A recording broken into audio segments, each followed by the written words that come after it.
14 ब्रह्मा द्वारा कृष्ण की स्तुति। इस अध्याय में ब्रह्मा द्वारा नंद नंदन भगवान कृष्ण की स्तुति का वर्णन हुआ है। भगवान को प्रसन्न करने के लिए ब्रह्मा ने सर्वप्रथम उनके दिव्य अंगों की स्तुति की और फिर यह घोषित किया कि उनको माधुरी की मूल पहचान को समझ पाना उनके ऐश्वर्य की अपेक्षा अधिक कठिन है। वैदिक प्रमाणों से प्राप्त दिव्य ध्वनि के श्रवण तथा कीर्तन की भक्तिमय विधि द्वारा ही भगवान की अनुभूति हो सकती है। वैदिक प्रमाण के अतिरिक्त अन्य विधियों से ईश्वर की अनुभूति करने का प्रयास व्यर्थ है। असीम आध्यात्मिक गुणों के आगार भगवान का रहस्य अचिंत्य है। इसे समझ पाना निर्विशेष ब्रह्म से भी अधिक कठिन है। केवल भगवत कृपा से ही उनके यश को समझा जा सकता है। अंत में इसको अनुभूति होने पर ब्रह्मा ने अपने कार्यों की बारंबार भर्त्सना की और यह माना कि ब्रह्मांड के परम आश्रय श्री कृष्ण ही उनके अपने पिता आदि नारायण है। इस तरह ब्रह्मा ने भगवान से क्षमा याचना की। तत्पश्चात ब्रह्मा ने भगवान के अचिंत्य ऐश्वर्य का गुणगान किया और जिन जिन बातों में ब्रह्मा तथा शिव विष्णु से भिन्न है, जिन जिन कारणों से भगवान देवताओं, पशुओं इत्यादि की योनियों में जन्म लेते हैं, जिस तरह से भगवान लीलाएं करते हैं, उन सब का तथा भौतिक जगत की नश्वरता आदि का वर्णन किया। भगवान को जान लेने पर जीवात्मा भव बंधन से मोक्ष प्राप्त कर सकता है, किंतु वास्तविकता तो यह है कि मोक्ष तथा बंधन दोनों ही असत्य हैं, क्योंकि जीव के बद्ध होने से ही बंधन तथा मोक्ष उत्पन्न होते हैं। भगवान कृष्ण के साकार रूप को भ्रामक मानकर मूर्ख लोग भगवान के चरण कमलों को छोड़कर परमात्मा की अन्यत्र खोज करते हैं, किंतु उनको व्यर्थ की यह खोज उनकी मूर्खता का स्पष्ट प्रमाण है। भगवान की कृपा के बिना भगवान के सत्य को समझने का कोई भी सरल उपाय नहीं है। इस निष्कर्ष पर पहुंचकर ब्रह्मा ने ब्रजवासियों के सौभाग्य का विश्लेषण किया और तब स्तुति की कि अच्छा होता यदि वे स्वयं एक तृण कुंज या लता के रूप में वहां उत्पन्न हुए होते। वृंदावनवासियों के आवास भौतिक जगत के बंदीगृह नहीं है, अपितु ज्ञानियों तथा योगियों द्वारा भी इन आवासों की कामना की जाती है। दूसरी ओर कोई भी आवास जिसका भगवान कृष्ण से संबंध नहीं होता है, वे एक भौतिक जगत का बंदीगृह है। अंत में ब्रह्मा ने भगवान के चरण कमलों पर अपने आप को पूर्णतया समर्पण कर दिया और बारंबार प्रशंसा करते हुए उनकी प्रदक्षिणा की और विदा ली। तत्पश्चात कृष्ण ने ब्रह्मा द्वारा चुराए गए सारे पशुओं को एकत्र किया और उनको लेकर यमुना तट पर पहुंचे, जहां ग्वाल बाल भोजन कर रहे थे। जो मित्रगण पहले से वहां बैठे थे वे ही अभी भी वहीं पर थे। कृष्ण की माया के कारण उन्हें इसका रंच भर भी पता नहीं चला कि क्या हुआ है। अत जब कृष्ण बछड़ों के साथ आए तो उन्होंने पूछा, अरे आप तो इतनी जल्दी लौट आए, बहुत अच्छा हुआ। जब तक आप नहीं थे हमने एक और भी नहीं तोड़ा, आइए और खाइए। ग्वाल बालों की बात पर भगवान कृष्ण हंसते हुए उनके साथ भोजन करने लगे। भोजन करते हुए कृष्ण ने किशोर मित्रों से अजगर के चर्म की ओर संकेत किया, तो बालकों ने सोचा शायद कृष्ण ने अभी अभी इस भयानक सर्प को मारा है। बाद में उन्होंने वृंदावनवासियों को कृष्ण द्वारा अघासुर के वध का वृत्तांत कह सुनाया। इस तरह ग्वाल बालों ने भगवान कृष्ण की बाल्यकाल 1 से 5 वर्ष की लीलाओं का वर्णन किया। यद्यपि भगवान की पौगंड आयु 6 से 10 वर्ष प्रारंभ हो चुकी थी। शुकदेव गोस्वामी यह बताते हुए इस अध्याय को समाप्त करते हैं कि गोपियां किस तरह कृष्ण को अपने पुत्रों से भी अधिक प्यार करती थीं। श्रीकृद्योचाच नौमीडतेन भ्रवपुषे तड्डिदंबराय गुज्जावतन सप्री पिछल सन्मुखाय वही सत्रजे कवलवेत्र विषाण वेणु लक्ष्मण श्रिय मृदूप दे पशुपाण जाय। 1 ब्रह्मा ने कहा, हे प्रभु, आप ही एकमात्र पूज्य भगवान हैं, अतएव आपको प्रसन्न करने के लिए मैं आपको सादर नमस्कार करता हूँ और आपकी स्तुति करता हूँ। हे ग्वाल नरेश पुत्र, आपका दिव्य शरीर नवीन बादलों के समान गहरा नीला है, आपके वस्त्र बिजली के समान देदीप्यमान हैं और आपके मुखमंडल का सौंदर्य गुजना के बने आपके कुंडलों से तथा सिर पर लगे मोर पंख से बढ़ जाता है। अनेक वन फूलों तथा पतियों की माला पहने तथा चराने की छड़ी, लकुट्टी, श्रृंग और वंशी से सजित आप अपने हाथ में भोजन का कौड़ लिए हुए सुंदर रीति से खड़े हुए हैं।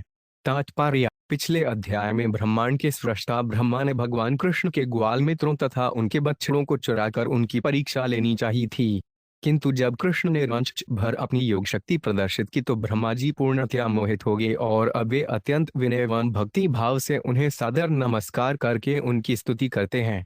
इस श्लोक में कत्ल शब्द कृष्ण द्वारा बाएं हाथ में चावल तथा दही के कौड़ का सूचक है। सनातन गोस्वामी के अनुसार कृष्ण अपने हाथ में गाय चराने वाली छड़ी लिए थे और बाईं आंख में श्रृंग दबाए थे। उनकी वांछी उनकी कमर पेटी के नीचे लगी थी।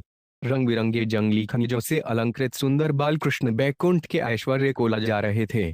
यद्यपि ब्रह्मा ने भगवान के असंख्य चतुर्भुज रूप देखे थे, किंतु अब उन्होंने द्विभुज कृष्ण के चरण कमलों में अपने आप को समर्पित कर दिया, जो नंद महाराज के पुत्र रूप में प्रकट हुए थे। ब्रह्मा जी ने इसी रूप की स्तुति की।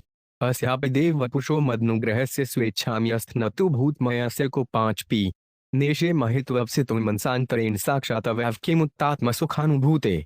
2 हे प्रभु, न तो मैं न ही अन्य कोई आपके इस दिव्य शरीर के सामर्थ्य का अनुमान लगा सकता है, जिसने मुझ पर इतनी कृपा दिखाई है। आपका शरीर आपके शुद्ध भक्तों की इच्छा पूरी करने के लिए प्रकट होता है।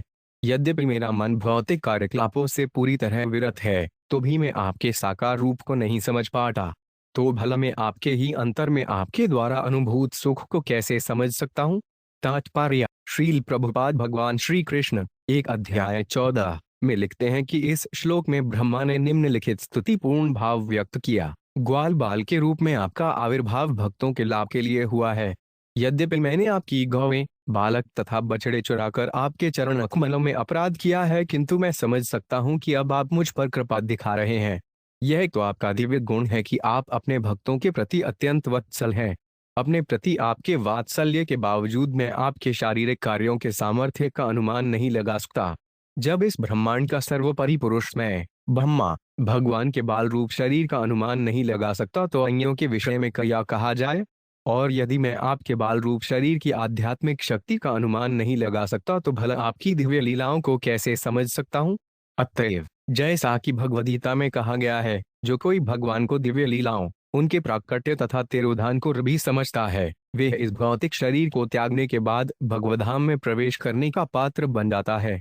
वेदों में इसकी पुष्टि इन शब्दों में सहज रूप में हुई है। पूर्ण पुरुषोत्तम भगवान को जान लेने पर मनुष्य जन्म मृत्यु के बंधन से पार पा सकता है।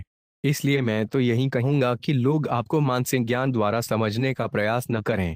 जब ब्रह्मा ने भगवान के पद का अनादर किया, तो कृष्ण ने सर्वप्रथम उन्हें अपनी दिव्य शक्ति प्रदर्शित करके मोहित किया। जब ब्रह्मा उनके घिनीत भक्त बन गए, तो उन्होंने अपना साक्षात दर्शन दिया। श्रील विश्वनाथ चक्रवर्ती ठाकुर के अनुसार भगवान कृष्ण का दिव्य शरीर अपने स्वांशों द्वारा अपने कार्य संपन्न कर सकता है, जिन्हें विष्णु तत्व कहते हैं।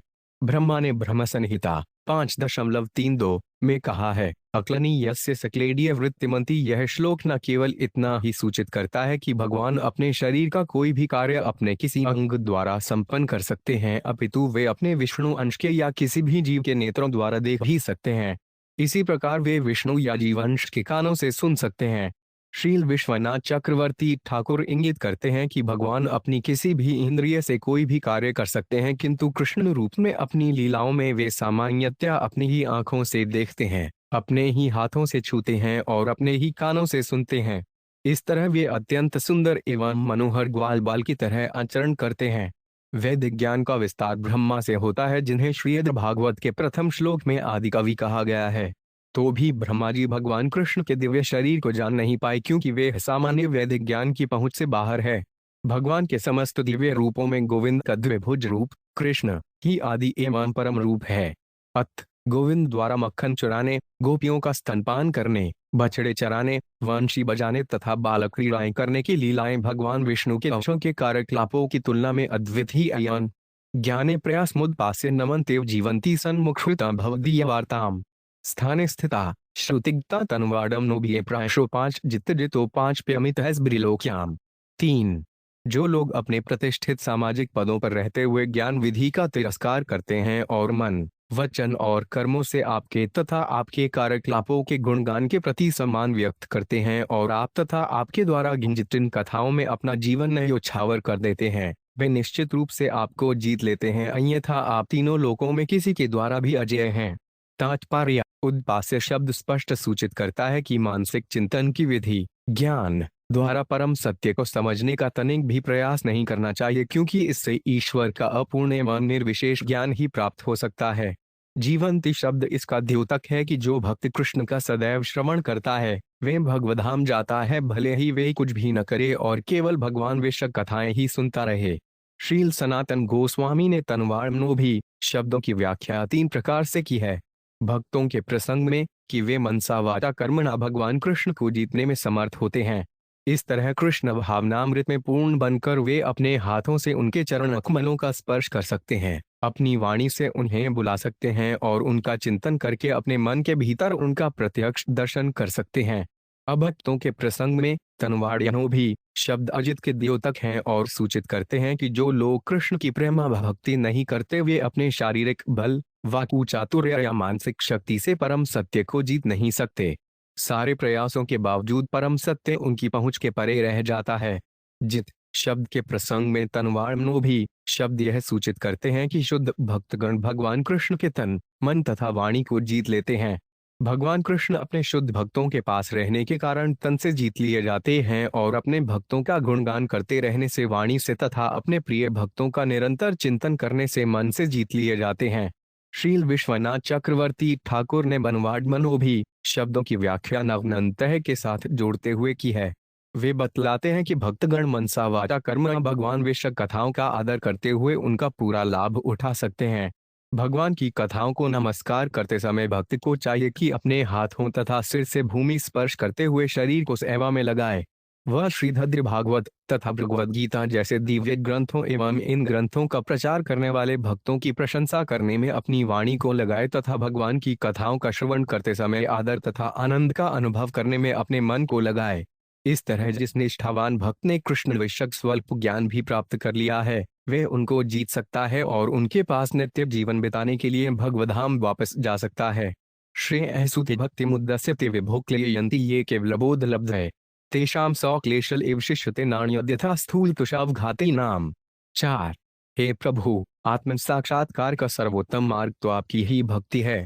यदि कोई इस मार्ग को त्याग करके ज्ञान के अनुशीलन में प्रवृत्त होता है तो उसे क्लेश उठाना होगा और वांछित फल भी नहीं मिल पाएगा। जिस तरह थोथी भूसी को पीटने से अन्न, गेहूं नहीं मिलता उसी तरह जो केवल चिंतन करता है उसे आत्म साक्षात्कार नहीं हो पाता, उसके हाथ केवल क्लेश लगता है। तात्पर्य, परम पुरुष की प्रेमा भक्ति प्रत्येक जीव का सहज तथा नित्य कर्म है। यदि कोई व्यक्ति अपने वैधानिक कर्म को त्याग कर निर्विशेष ज्ञान के माध्यम से तथाकथित प्रकाश की खोज करता है, अतिरिक्त तो बनावटी प्रक्रिया का अनुसरण करने से मिलने वाले क्लेश के अतिरिक्त कुछ भी उसके हाथ नहीं लगता। कोई मूर्ख थोथी भूसी को कितना ही कयो न पीटे किंतु वे उसमें से अन्न नहीं प्राप्त कर सकता। इसी तरह जो व्यक्ति भगवान की शरण में गए बिना अपने मन को बारंबार ज्ञान की खोज में लगाता है वे मूर्ख है, क्योंकि ज्ञान का सार तथा लक्ष्य तो भगवान ही हैं। जिस तरह की कृषि कर्म के सारे प्रयासों का एकमात्र लक्ष्य अन्न प्राप्त करना है, वैदिक ज्ञान या यूं कहें कि ईश्वर विहीन भौतिक विज्ञान थोथी भूसी के समान है। कोई तर्क कर सकता है कि योगाभ्यास द्वारा या निर्विशेष ज्ञान के अनुशीलन से मनुष्य को प्रतिष्ठा, धन, योग शक्ति या निर्विशेष मुक्ति का लाभ होता है, किंतु ये तथाकथित लाभ व्यर्थ हैं क्योंकि इनसे जीव को परमेश्वर की प्रेमा भक्ति करने का वैधानिक पद प्राप्त नहीं हो पाता। ऐसे लाभ क्षणिक होते हैं।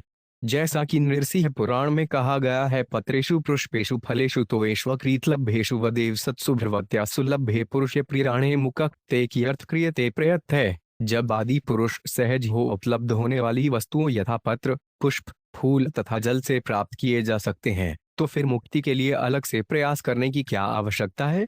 यद्यपि भगवान कृष्ण की भक्ति विधि अत्यंत सरल है किंतु उद्दंड बद्ध जीवों को भगवान के समक्ष पूर्णतया विनीत बनने और 24 घंटे उनकी सेवा में लगे रहने में अत्यधिक कठिनाई होती है। ऐसे पथ भ्रष्ट जीव जो ईश्वर की अवज्ञा करके भोग करना चाहते हैं उनके लिए भक्तिभाव अभिशाप है।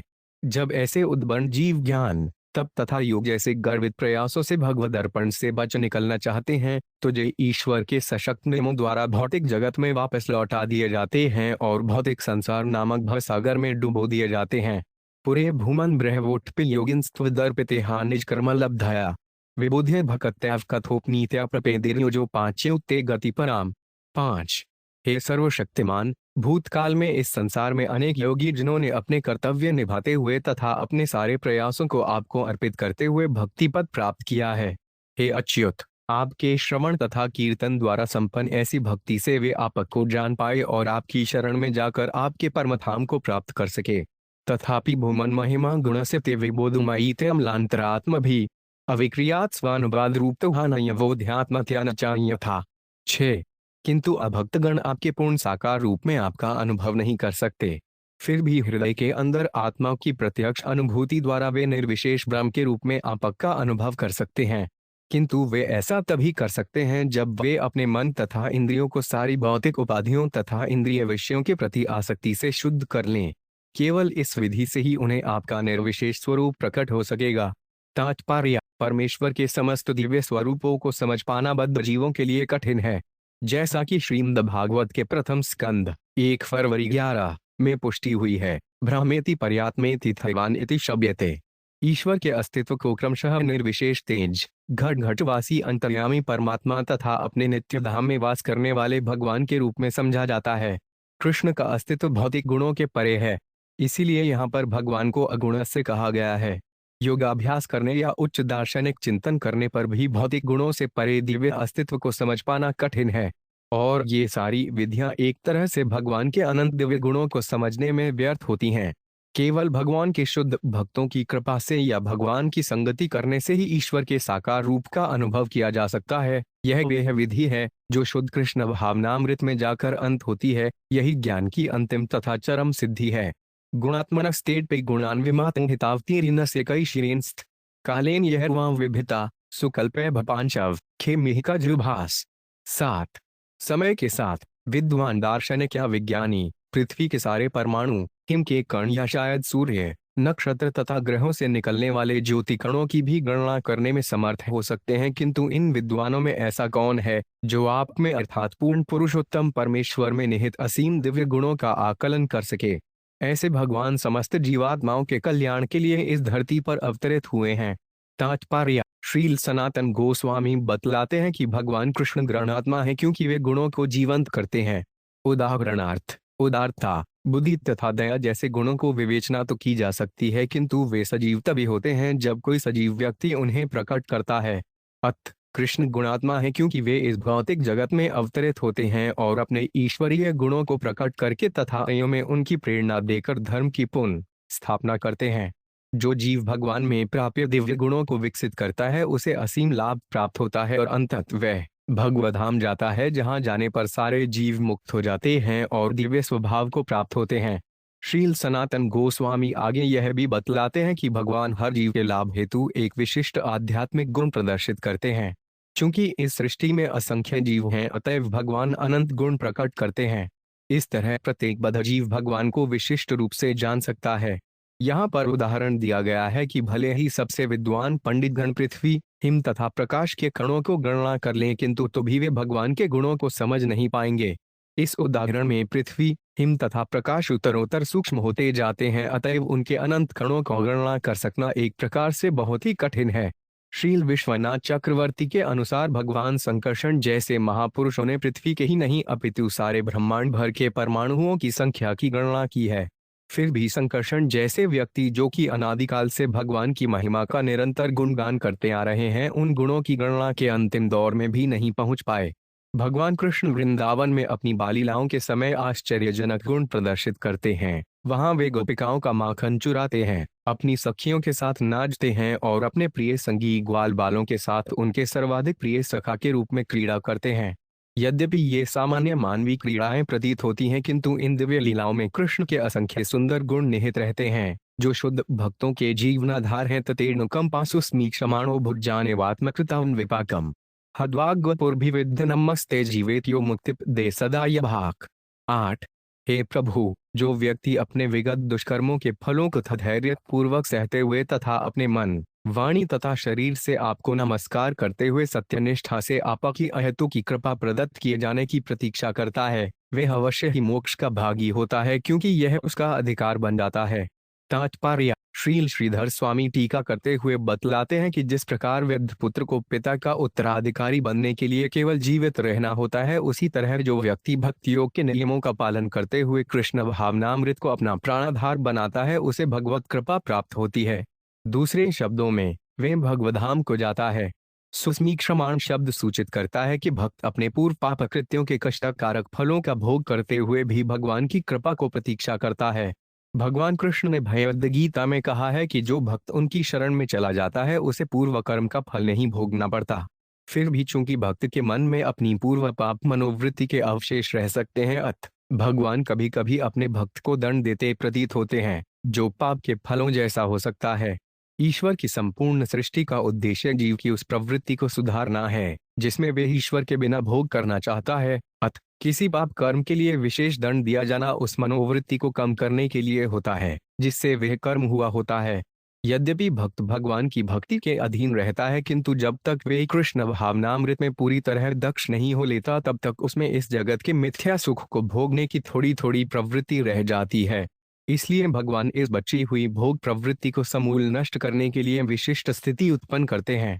निष्ठावान भक्त द्वारा भोगा जाने वाला दुख कर्मफल नहीं है, प्रत्युत यह भगवान की विशिष्ट कृपा होती है कि वे उसे भौतिक जगत छोड़कर भगवधाम वापस जाने की प्रेरणा देते हैं।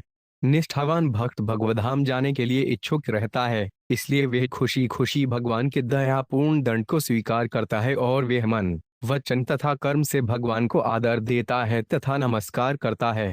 भगवान का सानिध्य प्राप्त करने के लिए भगवान का ऐसा प्रामाणिक दास ईश्वर का वैद्य पुत्र बन जाता है, जैसा कि देभाग शब्दों से सूचित होता है।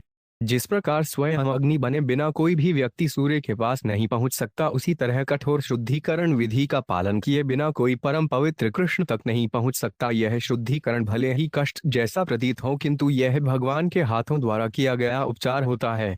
पशेष में उनार्यम नंद पादो परात्मनित्व व्यापी मायनी माया वित्तते क्षितमात्म वै बन्हाहन किया न क्षमिवार चिरग नॉट। हे प्रभु, मेरी अशिष्टता को जरा देखें। आपकी शक्ति की परीक्षा करने के लिए मैंने अपनी मायावी शक्ति से आपको आच्छादित करने का प्रयत्न किया, जबकि आप असीम तथा आदि परमात्मा हैं जो मायापत्तियों को भी मोहित करने वाले हैं। आपके सामने भला मैं क्या हूँ? विशाल अग्नि की उपस्थिति में मैं छोटी चिंगारी की तरह हूँ। तात्पर्य: विशाल अग्नि से अनेक चिंगारियां निकलती हैं जो उसकी तुलना में नगण्य होती हैं। यदि एक छोटी चिंगारी मूल अग्नि को जलाने का प्रयास करे तो यह प्रयास उपहासात्मक होगा। इसी प्रकार अखिल ब्रह्मांड के स्रष्टा ब्रह्मा भी ईश्वर की शक्ति की नगण्य चिंगारी है, इसलिए ब्रह्मा द्वारा परमेश्वर को मोहित करने का प्रयास निश्चित रूप से हास्यास्पद था। ब्रह्मा यहाँ पर भगवान कृष्ण को ईश कहकर संबोधित करते हैं, जो यह सूचित करता है कि कृष्ण न केवल सबों के स्वामी हैं, अपितु भगवान के निर्देशन में ब्रह्मांड का सृजन करने वाले उन ब्रह्मा के भी स्वामी हैं जो भगवान के ही शरीर से उत्पन्न है। भगवान कृष्ण को छलने के प्रयास के कारण ब्रह्मा को अपनी अशिष्टता पर लजा आई, अतएव वे उनके द्वारा दंडित होने या क्षमा किए जाने के लिए पूर्णतया राजी थे। यदि भगवान कृष्ण अपने भक्तों को अनुचित कार्य करने पर दंड नहीं दें तो उनकी मूर्खता बढ़ती जाए और वे उनके भक्ति भावों को पूर्णतया आच्छादित कर ले। इसलिए भगवान कृष्ण कृपा करके अपने भक्तों को अनुशासित रखते हैं और उन्हें भगवधाम के मार्ग की ओर अग्रसर होने देते हैं। अतः क्षमस्वाच्युत में रजुभुवोहा जानतस्त्वत्पुत गीष्मानियन अजाबवले पांश्वतमो पांचशुषेष घोपांचनुकंप्यो मथिन्नाथवान्यति। 10। अतएव हे अच्युत भगवान, मेरे अपराधों को क्षमा कर दें। मैं रजोगुण से उत्पन्न हुआ हूँ और स्वयं को आपसे पृथक, स्वतंत्र, नियंता मानने के कारण मैं निरामूर्ख हूँ। अज्ञान के अंधकार से मेरी आंखें अंधी हो चुकी हैं, जिसके कारण मैं अपने को ब्रह्मांड का अजन्मा स्रष्टा समझ रहा हूँ। किंतु मुझे आप अपना सेवक माने और अपनी दया का पात्र बना लें। तात्पर्य: श्रील विश्वनाथ चक्रवर्ती ठाकुर ने अपनी टीका में बतलाया है कि ब्रह्मा भगवान के समक्ष निम्नलिखित तर्क प्रस्तुत करना चाह रहे थे। हे प्रभु, चूंकि मैंने बहुत बुरा कर्म किया है इसलिए मैं दंड का पात्र हूँ। साथ ही चूंकि मैं इतना बड़ा अज्ञानी हूँ इसलिए आप मुझे अबोध मूर्ख की जिन्न यह मानकर मुझ पर कृपा कीजिए। इस तरह यद्यपि मैं दंड तथा क्षमा दोनों का पात्र हूँ, किंतु मेरी विनम्र याचना है कि आप इस विषय में सहिष्णुता बरतते हुए मुझे क्षमा कर दें और मुझ पर कृपा करें। नादवान शब्दों के द्वारा ब्रह्मा जी भगवान कृष्ण को जताना चाह रहे थे कि आखिर वे उनके पिता और स्वामी हैं, अतः वे अपने इस विनीत सेवक के अपराध को क्षमा कर दें। प्रत्येक बद्ध जीव, चाहे वह ब्रह्मा हो या क्षुद्र चींटी, अपनी पहचान भौतिक जगत से बनाना चाहता है और इस तरह भगवान के साथ अपने संबंध को भूल जाता है। ब्रह्मा जी भी इस विराट जगत के सृष्टा के प्रतिष्ठित पद पर होने के कारण अपनी पहचान इस जगत के स्वामी के रूप में करते हैं और कभी कभी वे भूल जाते हैं कि वे परमेश्वर के तुच्छ सेवक हैं। अब भगवान कृष्ण की कृपा से यह मिथ्या पहचान सही को जा रही है और ब्रह्मा जी ईश्वर के नित्य दास के रूप में अपनी स्थिति का स्मरण कर रहे हैं। कुहंतमुमहदेहं खचराग्निवारभूषन्वेष्टितांड घट सप्तवित अस्तिका है क्वे हर विधा विगणितांड प्राण उचर्यवाताद्वरोम विव्रस्य चणते महित्वमु। 11। कहा मैं अपने हाथ के साथ बाल येतों के बराबर एक क्षुद्र प्राणी जो भौतिक प्रकृति, समग्र भौतिक शक्ति, मिथ्या अहंकार, आकाश, वायु, जल तथा पृथ्वी से बने घड़े जैसे ब्रह्मांड से घिरा हुआ हूँ। और कहाँ आपकी महिमा। आपके शरीर के रोमकूपों से होकर असंख्य ब्रह्मांड उसी प्रकार आ जा रहे हैं जिस तरह खिड़की की जाली के छेदों से धूल कण आते जाते रहते हैं। तात्पर्य। श्रील प्रभुपाद ने चौथाई चरितामृत आदि लीला 5.72 में इस श्लोक का सारांश इस प्रकार दिया है। कृष्ण की गौओं तथा ग्वाल मित्रों को चुराने के बाद जब ब्रह्मा जी लौटे तो देखा कि गौएं तथा ग्वाल बाल अब भी कृष्ण के साथ टहल रहे हैं, तो उन्होंने अपनी पराजय में यह स्तुति की। बद्धजीव, यहाँ तक कि समग्र ब्रह्मांड के कामकाज चलाने वाले ब्रह्मा जी भी भगवान की बराबरी नहीं कर सकते, क्योंकि भगवान अपने शरीर के रोम छिद्रों से निकलने वाली आध्यात्मिक किरणों से असंख्य ब्रह्मांडों की सृष्टि कर सकते हैं। भौतिक विज्ञानियों को ब्रह्मा जी के इन शब्दों से ईश्वर के समक्ष अपनी नगण्यता के विषय में शिक्षा ग्रहण करनी चाहिए। ब्रह्मा जी की इन स्तुतियों में उन लोगों के लिए बहुत कुछ सीखने को है जो शक्ति के संचय से गर्वित हो उठे हैं। श्रील प्रभुपाद भगवान श्री कृष्ण भाग 1 अध्याय 14 में इस श्लोक को टीका करते हुए आगे कहते हैं, ब्रह्मा जी को अपनी असली स्थिति का अनुभव हुआ। निश्चित ही वे इस ब्रह्मांड के परम गुरुवार हैं और भौतिक ब्रह्मांड के सूजन के लिए उत्तरदायी हैं, जो पूर्ण भौतिक तत्वों मिथ्या अहंकार, आकाश, वायु, अग्नि, जल तथा पृथ्वी से बना हुआ है। भले ही ऐसा ब्रह्मांड विशाल हो किंतु उसे मापा जा सकता है, जिस तरह हम शरीर को 7 बालिश्तों में मापते हैं। सामान्यतः हर एक के अपने शरीर की आप उसके अपने हाथों के साथ यह ब्रह्मांड भले ही विशाल शरीर प्रतीत हो किंतु यह ब्रह्मा जी के 7 बालिश्तों के बराबर है। इस ब्रह्मांड के अतिरिक्त अन्य असंख्य ब्रह्मांड हैं जो इन ब्रह्मा जी के अधिकार क्षेत्र के बाहर हैं। जिस प्रकार खिड़की की जाली के छेदों से होकर असंख्य सूक्ष्म कण गुजरते रहते हैं, उसी तरह महाविष्णु के रोम छिद्रों से करोड़ों ब्रह्मांड बीज रूप में निकलते रहते हैं और स्वयं महाविष्णु भगवान कृष्ण के स्वांश मात्र हैं। ऐसी दशा में यद्यपि ब्रह्मा जी इस ब्रह्मांड में सबसे बड़े प्राणी हैं, किंतु कृष्ण के समक्ष उनकी महत्ता ही क्या है। उत्क्षेपणम गर्भक तस्य पाद्यो की कल्पते मातुर्धोपक्षा जाग से किमस्ति नस्ति व्यपदेशभूषितां तवास्ति कुक्षे कियदप्यनंत। 12 हे प्रभु अधोक्षज, क्या कोई माता अपने गर्भ के भीतर स्थित शिशु द्वारा लात मारे जाने को अपराध समझती है? क्या आपके उदर के बाहर वास्तव में ऐसी किसी वस्तु का अस्तित्व है जिसे दार्शनिक जनवरी है या नहीं है की उपाधि प्रदान कर सके? तात्पर्य। श्रील प्रभुपाद ने भगवान श्री कृष्ण भाग 1 अध्याय 14 में इस श्लोक की टीका इस प्रकार की है, अतः ब्रह्मा ने अपनी बराबरी किसी माता के गर्भ में स्थित एक शिशु से की। यदि शिशु गर्भ के भीतर हाथ पैर चलाता है और वे माता के शरीर से छू जाते हैं, तो क्या माता इस शिशु से रुष्ट होती है? निसंदेह नहीं। इसी तरह ब्रह्मा भले ही महान पुरुष हों, किंतु न केवल ब्रह्मा अपितु हर वस्तु भगवान के उदर में स्थित है। भगवान की शक्ति सर्वव्यापक है। सृष्टि में ऐसा कोई स्थान नहीं है जहां यह शक्ति क्रियाशील ना हो। सारी वस्तुएं भगवान की शक्ति के ही अंतर्गत विद्यमान हैं, अतः इस ब्रह्मांड के ब्रह्मा जी अथवा अन्य करोड़ों ब्रह्मांडों के ब्रह्मा भी भगवान की शक्ति के अंतर्गत स्थित हैं। इसीलिए भगवान को माता माना जाता है और माता के गर्भ के भीतर स्थित प्रत्येक वस्तु शिशु मानी जाती है। अच्छी माता कभी भी शिशु का अपराध नहीं मानती, भले ही वे अपने पांवों से माता के शरीर पर पाद प्रहार क्यों न करे। जगलयान तो धिसप्लवो दे नारायण से उद्भनाभिनालात विनिर्गतो 5 जस्त्वित्तिवार्ण व मूषा किंत्विशर्त्वन विनिर्गतो उसमें 13 हे प्रभु, ऐसा कहा जाता है कि जब प्रलय के समय तीनों लोक जलमग्न हो जाते हैं तो आपके अंश नारायण जल में लेट जाते हैं। उनकी नाभि से धीरे धीरे एक कमल का फूल निकलता है और उस फूल से ब्रह्मा का जन्म होता है। अवश्य ही ये वचन झूठे नहीं हैं। तो क्या मैं आपसे उत्पन्न नहीं हूँ? तात्पर्य। यद्यपि सारे जीव ईश्वर की संतान हैं, किंतु ब्रह्मा जी यहाँ पर विशेष दावा करते हैं क्योंकि उनका जन्म भगवान नारायण की नाभि से निकले कमल के फूल से हुआ है। अंततोगत्वा सारे जीव भगवान के दिव्य शरीर के एक अंश हैं, लेकिन ब्रह्मांड की सृष्टि करने से ब्रह्मा जी का उनसे घनिष्ठ संबंध है, इसीलिए वे भगवान का विशेष दया की याचना करते हुए विनिर्गत शब्द के साथ वे उपसर्ग लगाते हैं। ब्रह्मा जी अज कहलाते हैं क्योंकि वे किसी माता से उत्पन्न न होकर सीधे भगवान के शरीर से उत्पन्न हुए हैं।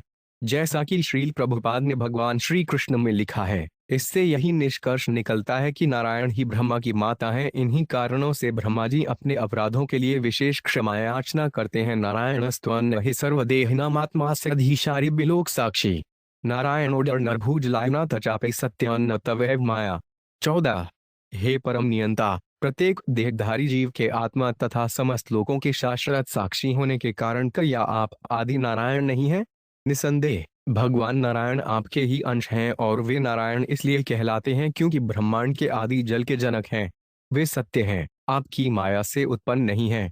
तात्पर्य श्रील प्रभुपाद ने चैतन्य चरितामृत आदि लीला 2.30 में इस श्लोक की टीका इस प्रकार की है। यह ब्रह्मा का कथन है जब वे भगवान कृष्ण द्वारा योग शक्ति प्रकट किए जाने पर पराजित होकर उनकी स्तुति कर रहे थे। ब्रह्मा ने यह देखने के लिए भगवान कृष्ण को परीक्षा लेनी चाहिए थी कि ग्वाल बाल के रूप में खेलने वाले कृष्ण सचमुच भगवान ही है। ब्रह्मा ने अन्य सारे बालकों तथा उनकी गौवों को चरागाह से चुरा लिया, किंतु जब वे लौटे तो देखा कि सारे बालक तथा गौवें चरागाह में ही थे, क्योंकि भगवान ने फिर से उनकी सृष्टि कर दी थी।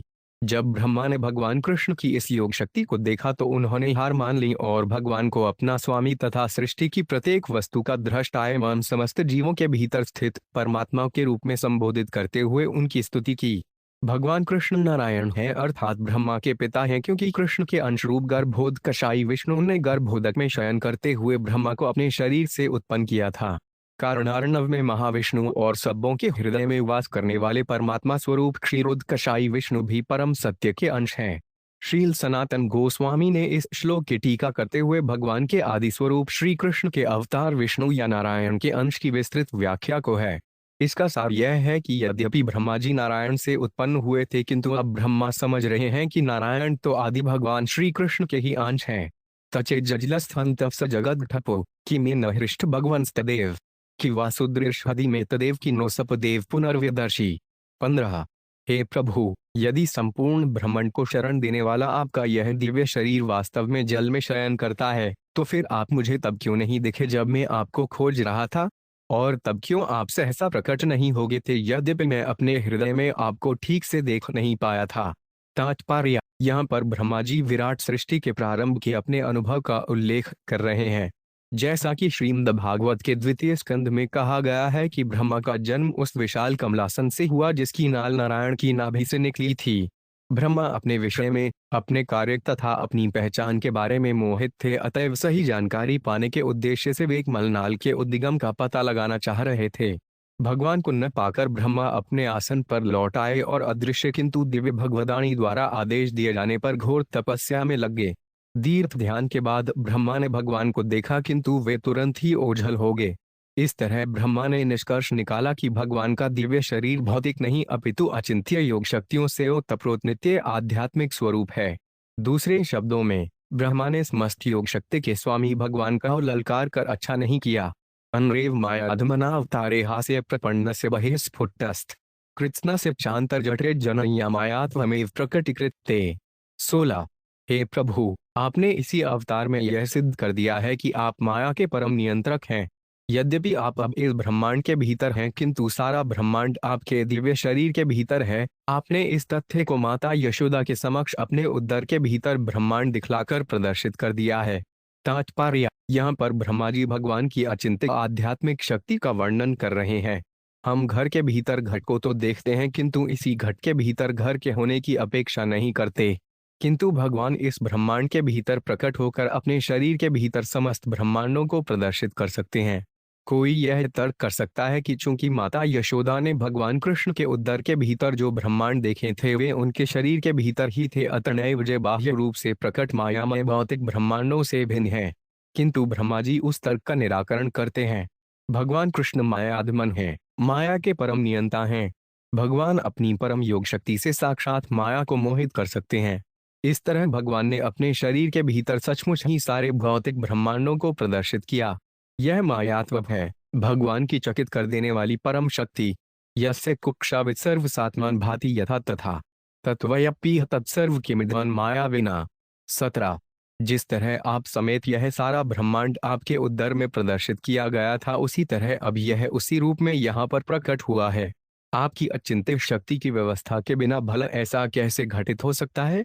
तात्पर्य श्रील प्रभुपाद ने भगवान श्री कृष्ण में इस श्लोक की टीका इस प्रकार की है। इसमें ब्रह्मा ने बल दिया है कि पूर्ण पुरुषोत्तम भगवान की अचिंत्य शक्ति को स्वीकार किए बिना वस्तुओं की वे जिस रूप में हैं व्याख्या नहीं की जा सकती। अदैवत्वत्ते उसे कि ममनत्ते मायात्ममादर्शित में को उसे प्रथम ततो विद सुहृदत्सा समस्ता अपि तावंतो पांच उसी चतुर्भुजास्तत्खिलय साक्मयोपासितास्तावन्तेव जगन्त भूस्तग्मितां ब्रह्मादयान शिष्यते। 18। क्या आपने आज मुझे यह नहीं दिखलाया कि आप स्वयं तथा इस सृष्टि की प्रत्येक वस्तु आपकी अचिंत्य शक्ति के ही प्राकट्य है? सर्वप्रथम आप अकेले प्रकट हुए, तत्पश्चात आप वृंदावन के बछड़ों तथा अपने मित्र ग्वाल बालों के रूप में प्रकट हुए। इसके बाद आप उतने ही चतुर्भुजी विष्णु रूपों में प्रकट हुए जो मुझ समेत समस्त जीवों द्वारा पूजे जा रहे थे। तत्पश्चात आप उतने ही संपूर्ण ब्रह्मांडों के रूप में प्रकट हुए। तदनंतर आप अद्वितीय परम ब्रह्म के अपने अनंत रूप में वापस आ गए हैं। तात्पर्य: वैदिक वाङ्मय में कहा गया है, सर्व खल्विदं ब्रह्म, सारी विद्यमान वस्तुएं भगवान के अंश हैं। इस तरह प्रत्येक वस्तु भगवान का अंश है। भगवान कृष्ण की अहेतु की कृपा से ब्रह्मा ने स्वयं अनुभव किया कि सारा जगत ईश्वर की शक्ति होने के कारण उनसे अभिन्न है। अजानता त्वत्पदवीनात्मयात्मात्मना भासे वित्तते मायाम सूष्ठा विवाहन जगतो विधान इप्तमेशो पांच नेत्र। 19। आपकी वास्तविक दिव्य स्थिति से अपरिचित व्यक्तियों के लिए आप इस जगत के अंश रूप में अपने को अपनी अचिंत्य शक्ति के अंश द्वारा प्रकट करते हुए अवतरित होते हैं। इस तरह ब्रह्मांड के सृजन के लिए आप मेरे ब्रह्मा रूप में, इसके पालन के लिए अपने ही विष्णु रूप में तथा इसके संहार के लिए आप त्रिनेत्र शिव के रूप में प्रकट होते हैं।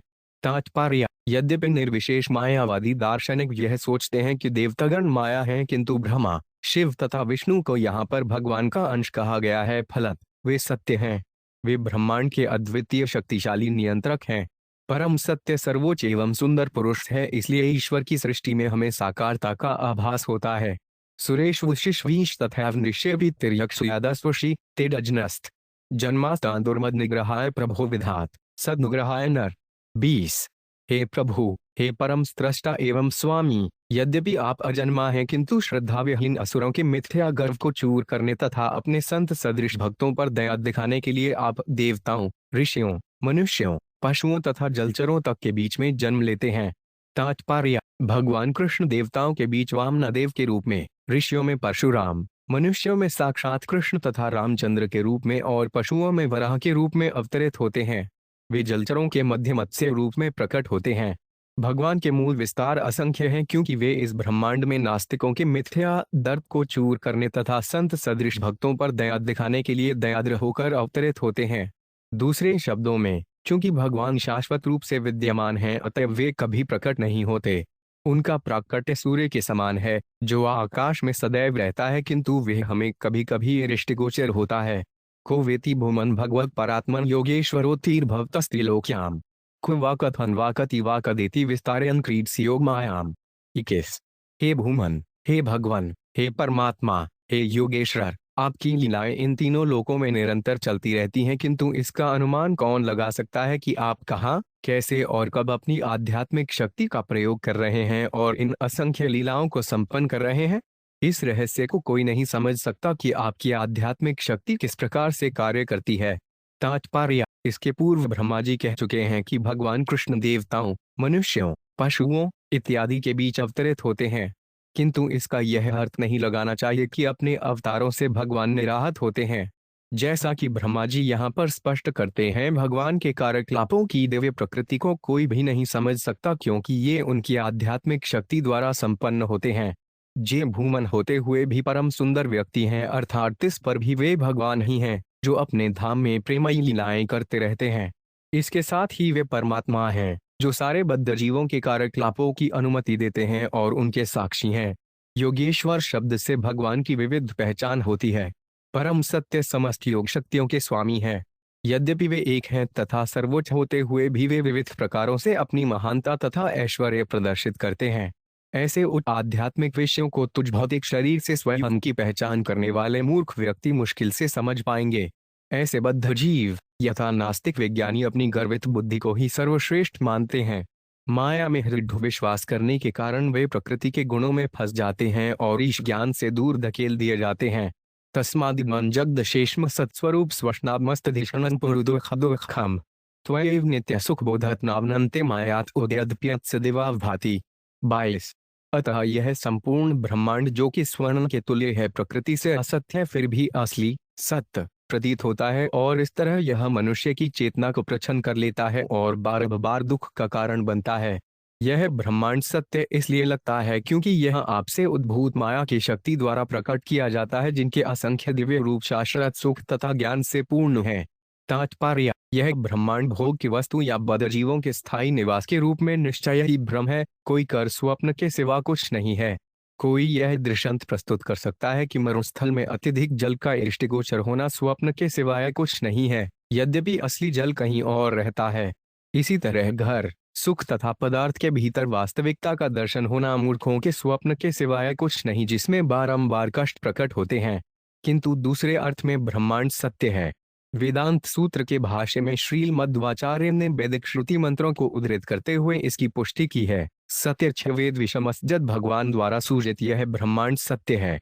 यद्यपि वेदों का यह सम्यक प्रमाण ब्रह्मांड के सत्य होने की पुष्टि करता है, फिर भी माया द्वारा हमारा ज्ञान अपहत होने के कारण अष्टधिषणम शब्दों से लक्षित हम इस ब्रह्मांड को या इस ब्रह्मांड के सृजनकर्ता भगवान को सही ढंग से जान नहीं सकते। भगवान कृष्ण का अंश होने के कारण यह ब्रह्मांड सत्य है और भगवान की सेवा में लगे रहने के निमित्त है। जो भगवधाम को अपना भगवान को प्रेम की वस्तु तथा इस ब्रह्मांड को भगवान की सेवा की साथ सामग्री मानता है, वह शाश्वत सत्य के अंतर्गत निवास करता है, चाहे वह भौतिक तथा आध्यात्मिक जगतों में कहीं भी क्यों न रहे। एक स्तमात्मा पुरुष, पुराण, सत्य, स्वयं ज्योतिर्नंतादय, नित्यो पांच क्षरोजस्र सुखो निरक्नं, पूर्णादय मुक्त उद्पादितो अमृतः। तेज आप ही परमात्मा, आदि पूर्ण पुरुषोत्तम भगवान, परम सत्य, स्वयं प्रकट, अनंत तथा अनादि हैं। आप शाश्वत तथा अच्युत, पूर्ण, अद्वितीय तथा समस्त भौतिक उपाधियों से मुक्त हैं। न तो आपके सुख को रोका जा सकता है, न ही आपका भौतिक कल्मश से कोई नाता है। आप विनाश रहित और अमृत हैं। तात्पर्य: श्रील श्रीधर स्वामी ने बतलाया है कि इस श्लोक के विविध शब्द इस बात के द्योतक हैं कि भगवान कृष्ण का शरीर भौतिक शरीरों के गुणों से सर्वथा स्वतंत्र है। सारे भौतिक शरीरों में 6 परिवर्तन होते हैं: जन्म, वृद्धि, प्रौढ़ता, प्रजनन, हास तथा विनाश। किंतु भगवान कृष्ण जन्म नहीं लेते क्योंकि वे आदि सत्य हैं, जैसा कि आद्य शब्द से पुष्ट होता है। हम विशेष वातावरण के अंतर्गत जन्म लेते हैं और हमारे शरीर विभिन्न भौतिक तत्वों के मिश्रणों से बने होते हैं। क्योंकि भगवान कृष्ण किसी भौतिक वायुमंडल या किसी तत्व की सृष्टि के बहुत पहले से विद्यमान हैं, अतएव उनके दिव्य शरीर के लिए जन्म लेने का प्रश्न ही नहीं उठता। इसी तरह पूर्ण शब्द इस धारणा का निराकरण करता है कि कृष्ण इसीलिए बढ़ सके क्योंकि वे सदैव पूर्णता को प्राप्त रहते हैं। जब मनुष्य का शरीर प्रौढ़ हो जाता है तो वह युवावस्था जैसा आनंद भोग नहीं कर सकता, लेकिन अजस्म सुख शब्द, जिनका अर्थ है निरंतर सुख को भोगने वाला, सूचित करते हैं कि भगवान कृष्ण का शरीर कभी भी तथाकथित मध्यावस्था को प्राप्त नहीं होता है, क्योंकि वह सदैव दिव्य तरुणाई के आनंद से पूर्ण रहता है। अक्षर शब्द कृष्ण के शरीर के वृद्ध होने या उसके हास की संभावना का निराकरण कराने वाला है। इसी तरह अग्रत शब्द मृत्यु की संभावना का निषेध करता है। दूसरे शब्दों में कृष्ण का दिव्य शरीर भौतिक शरीरों के रूपांतरों, विकारों से मुक्त है। किंतु भगवान असंख्य जगतों की सृष्टि करते हैं और असंख्य जीवों के रूप में अपना विस्तार करते हैं, तो भी भगवान का यह प्रजनन पूर्णतया आध्यात्मिक है। भगवान ने श्रुति में कहा है, पूर्व में वाहमिहासम, प्रारंभ में केवल मैं ही था। इसीलिए यहाँ पर भगवान को युरुषाय कहा गया है। आदि पुरुष अपना विस्तार परमात्मा के रूप में करता है और प्रत्येक जीव में प्रवेश कर जाता है, तो भी अंततः वे परम सत्य या कृष्ण रहता है, जैसा कि गोपाल तापी उपनिषद में कहा गया है, यह साक्षात परब्रह्मेति गोविंद सच्चिदानंद विग्रहन वृंदावन सुरभधूरह तलासीनम। परम सत्य साक्षात गोविंद हैं, जो सच्चिदानंद विग्रह हैं और वृंदावन के कल्प वृक्ष की छाया में बैठे हुए हैं। यह परम सत्य भौतिक अज्ञान से परे है और सामान्य आध्यात्मिक ज्ञान से भी परे है, जैसा कि गोपाल तापनी श्रुति में ही कहा गया है, विद्या विद्याभ्याभिनत्र। इस तरह वैदिक साहित्य में भगवान कृष्ण की श्रेष्ठता अनेक प्रकार से स्थापित की जा चुकी है और यहाँ पर ब्रह्मा जी द्वारा उसी की पुष्टि हुई है। एवं विद्वा सकलात्मनां पे स्वात्मात्मात्मत्या विचक्षते गुरुवर कलब्धोपनिषत्सु चक्षुषा ये ते तरंती भवान ऋताम बुद्धिम। 24। जिन्होंने सूर्य जैसे आध्यात्मिक गुरुवार से ज्ञान की स्पष्ट दृष्टि प्राप्त कर ली है, वे आपक को समस्त आत्माओं की आत्मा तथा हर एक के परमात्मा के रूप में देख सकते हैं। इस तरह आपको आदि पुरुष स्वरूप समझकर वे माया रूपी भवसागर को पार कर सकते हैं। तात्पर्य: जैसी कि भगवद गीता 4.9 में पुष्टि की गई है, जन्म कर्म च मे दिव्यमेवं यो वेति तत्वतः। प्रत्येकत्वादेक पुनर्जन्य नैति मामोति सो अर्जुन। जो मेरे प्राकट्य तथा कर्मों की दिव्य प्रकृति को जानता है, वे शरीर त्याग के बाद इस भौतिक जगत में पुनः जन्म नहीं लेता, अपितु हे अर्जुन, वह मेरे धाम को प्राप्त होता है। आत्मानं रेवात्मत्या विजानता तेनेव जात निखिल प्रपश्चित्तम ज्ञानेन भूयो पांच पिच तत्प्रलीयते रज्वाम ही भोंगभवाद्वो था। 27। जिस व्यक्ति को रस्सी से सर्प का भ्रम हो जाता है, वह भयभीत हो उठता है, किंतु यह अनुभव करने पर कि तथाकथित सर्प तो था ही नहीं, वह अपना भय त्याग देता है। इसी प्रकार जो लोग आपको समस्त आत्माओं जीवों के परमात्मा के रूप में नहीं पहचान पाते, उनके लिए विस्तृत मायामय संसार उत्पन्न होता है, किंतु आपका ज्ञान होने पर वह तुरंत दूर हो जाता है। तात्पर्य: जो लोग माया में निमग्न रहते हैं, जे भौतिक जगत को उसी तरह असीम देखते हैं जिस तरह जल में डूबा हुआ व्यक्ति अपने चारों ओर जल ही जल देखता है। उदाहरणार्थ, भौतिक विज्ञानी तथा दार्शनिक गण भव सागर में निमग्न होने के कारण यह कल्पना करते हैं कि भौतिक प्रकृति का सभी दिशाओं में अनंत विस्तार है। वस्तुतः भौतिक जगत अज्ञान का सीमित सागर है, जिसमें भगवान के आदेश से मूर्ख जीव यथा भौतिक विज्ञानी डुबो दिए गए हैं। जिस जगत में सारी वस्तुएं उत्पन्न होती और मरती हैं, उसमें फंस जाना सचमुच भयावह अनुभव है। स्वाभाविक है कि अंधकारपूर्ण स्थान में फंसा व्यक्ति डर जाता है। चूंकि भौतिक जीवन अज्ञान के अंधकार से सदैव आवृत रहता है, इसलिए प्रत्येक बद्ध जीव भयभीत रहता है। भौतिक प्रकृति चरम सत्य नहीं है, अतः पदार्थ के विश्लेषण से अंतिम प्रश्नों का उत्तर नहीं मिल सकता। यह अंधकारपूर्ण सर्प जैसा जीवन, जो कि भौतिक जीवन कहलाता है, कृष्ण भावनामृत का प्रखर प्रकाश पाते ही आंखें खुलने पर तुरंत विलुप्त हो जाता है। अजान सरना जो भव बंध मोक्षोद्भवो नाम्ना योस्त्रितज्ञ भावात् अजस्रचित आत्मनि केवले परिविचार्यमाणे तरणा विवाहनी। 26। भव बंधन तथा मोक्ष दोनों ही अज्ञान की अभिव्यक्तियां हैं। सच्चे ज्ञान की सीमा के बाहर होने के कारण इन दोनों का अस्तित्व मिट जाता है। जब मनुष्य ठीक से यह समझ लेता है कि शुद्ध आत्मा पदार्थ से भिन्न है और सदैव पूर्णतया चैतन्य है, उस समय बंधन तथा मोक्ष का कोई महत्व नहीं रहता। जिस तरह सूर्य के परिप्रेक्ष्य में दिन तथा रात का कोई महत्व नहीं होता। तात्पर्य: भव बंधन तो भ्रम मोह है, क्योंकि जीवात्मा का भौतिक जगत से कोई वास्तविक संबंध नहीं होता। मिथ्या अहंकारवश बद्ध जीव अपनी पहचान पदार्थ से करने लगता है। इसलिए तथाकथित मोक्ष एक तरह से भ्रम का परित्याग होता है, न कि वास्तविक बंधन से मुक्ति। तो भी यदि हम भौतिक भ्रम के दुख को वास्तविक माने और इस तरह मोक्ष को दुख से सार्थक मुक्ति मान लें, तो भी वास्तविक आध्यात्मिक जीवन की प्राप्ति की तुलना में भौतिक जगत को अनुपस्थिति नगण्य है। अंततोगत्वा कृष्ण भावनामृत या शुद्ध भगवत प्रेम ही महत्वपूर्ण है, सार्थक है और प्रत्येक जीवात्मा का स्थायी पद है। क्योंकि रात्रि का अंधकार सूर्य की अनुपस्थिति के कारण होता है, अतः सूर्य के भीतर रात्रि का अनुभव नहीं हो सकता, न ही दिन और रात पृथक पृथक लग सकते हैं। इसी तरह शुद्ध जीव के भीतर भौतिक अंधकार नहीं होता, अतः ऐसे अंधकार से मुक्ति का अनुभव भी नहीं होता। जब बद्ध जीव शुद्ध चेतना के स्तर को प्राप्त होता है, तो वे भगवधाम में भगवान को संगति करने का पात्र बन जाता है। त्वामात्मानं परमत्वा परमात्मानमेवतर आत्मा पुनर्बहिर्मुग्य अहो 5 ज्ञता। 27। जरा उन अज्ञानी पुरुषों की मूर्खता तो देखिए, जो आपको मोह की भिन्न अभिव्यक्ति मानते हैं और अपने आत्मा को, जो कि वास्तव में आप हैं, अन्य कुछ भौतिक शरीर मानते हैं। ऐसे मूर्खजन इस निष्कर्ष पर पहुंचते हैं कि परमात्मा की खोज परम पुरुष आपसे बाहर अन्यत्र की जानी चाहिए। तात्पर्य: ब्रह्मा को बद्ध जीवों की निपट मूर्खता पर आश्चर्य हो रहा है, जो कृष्ण के परम आध्यात्मिक शरीर को भौतिक मानते हैं।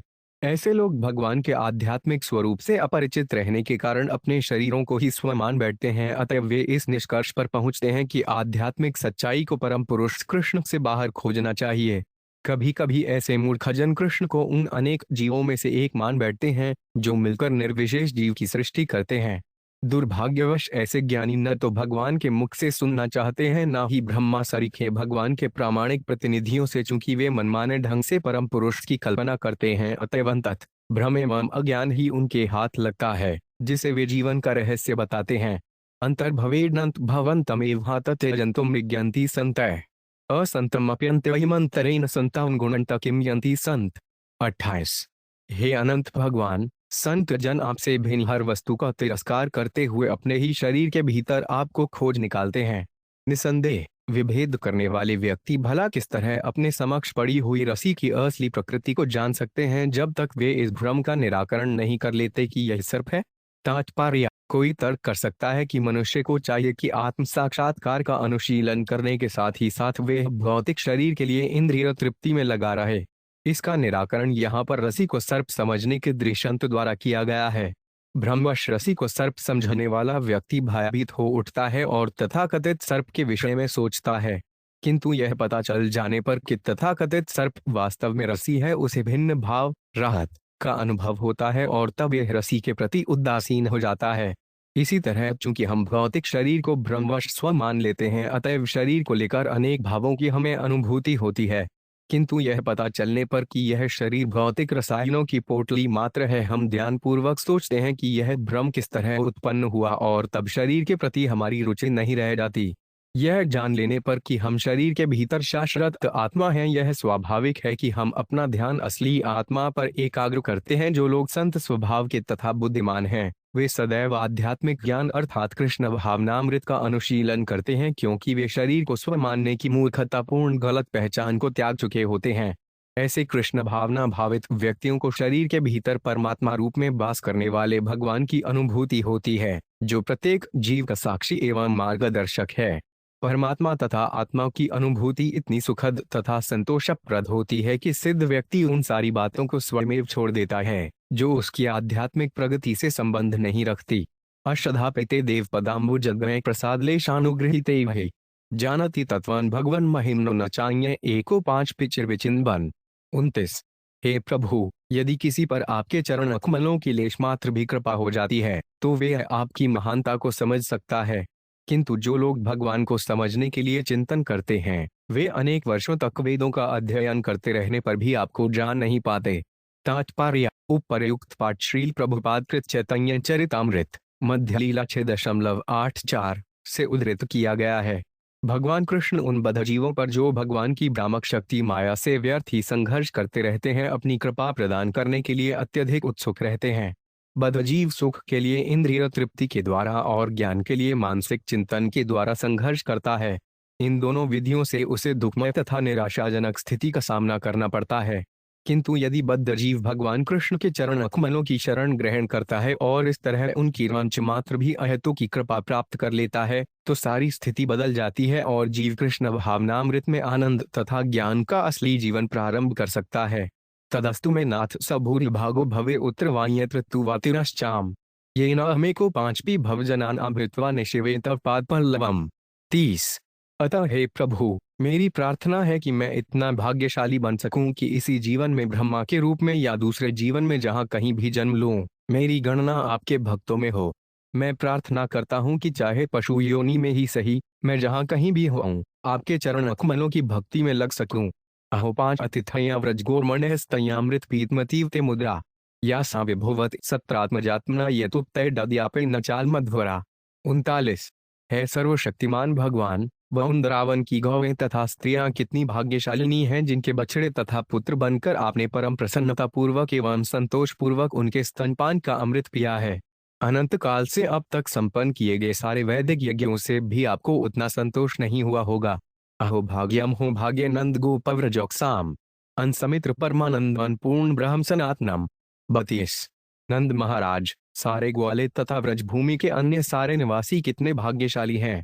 उनके सौभाग्य की कोई सीमा नहीं है, क्योंकि दिव्य आनंद के स्रोत परम सत्य अर्थात सनातन परब्रह्म उनके मित्र बन चुके हैं।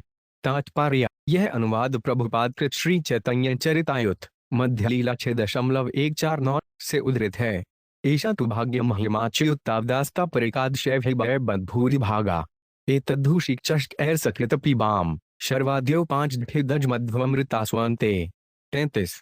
वृंदावन के इन वासियों की सौभाग्य सीमा का अनुमान नहीं लगाया जा सकता, फिर भी विविध इंद्रियों के 11 अधिष्ठाता देवता हम, जिनमें शिवजी प्रमुख हैं, परम भाग्यशाली हैं, क्योंकि वृंदावन के इन भक्तों की इंद्रियां वे प्याले हैं जिनसे हम आपके चरण कमलों का अमृत तुल्य मादक मथु पे बारंबार पीते हैं।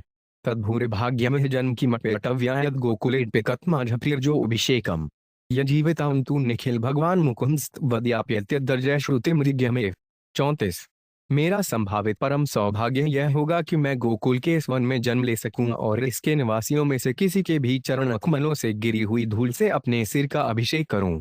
उनका सारा जीवन सार पूर्ण पुरुषोत्तम भगवान मुकुंद हैं, जिनके चरण कमलों की धूल की खोज आज भी वैदिक मंत्रों में की जा रही है। तात्पर्य: यह श्लोक इंगित करता है कि ब्रह्मा जी वृंदावन में घास का एक क्षुद्र तिनका भी बनकर जन्म लेने की आकांक्षा करते हैं, जिससे भगवधाम के पवित्र निवासी उनके सिर के ऊपर से होकर गुजरें और अपने चरणों की धूल से आशीर्वाद दें। यथार्थवादी होने के नाते ब्रह्मा जी सीधे भगवान कृष्ण के चरणों की धूल प्राप्त करना नहीं चाहते, प्रत्युत ते भगवान का भक्तों की कृपा की कामना करते हैं। श्रील विश्वनाथ चक्रवर्ती ठाकुर कहते हैं कि ब्रह्मा जी भगवान के घर के आंगन का पत्थर तक बनकर जन्म लेने की इच्छा करते हैं।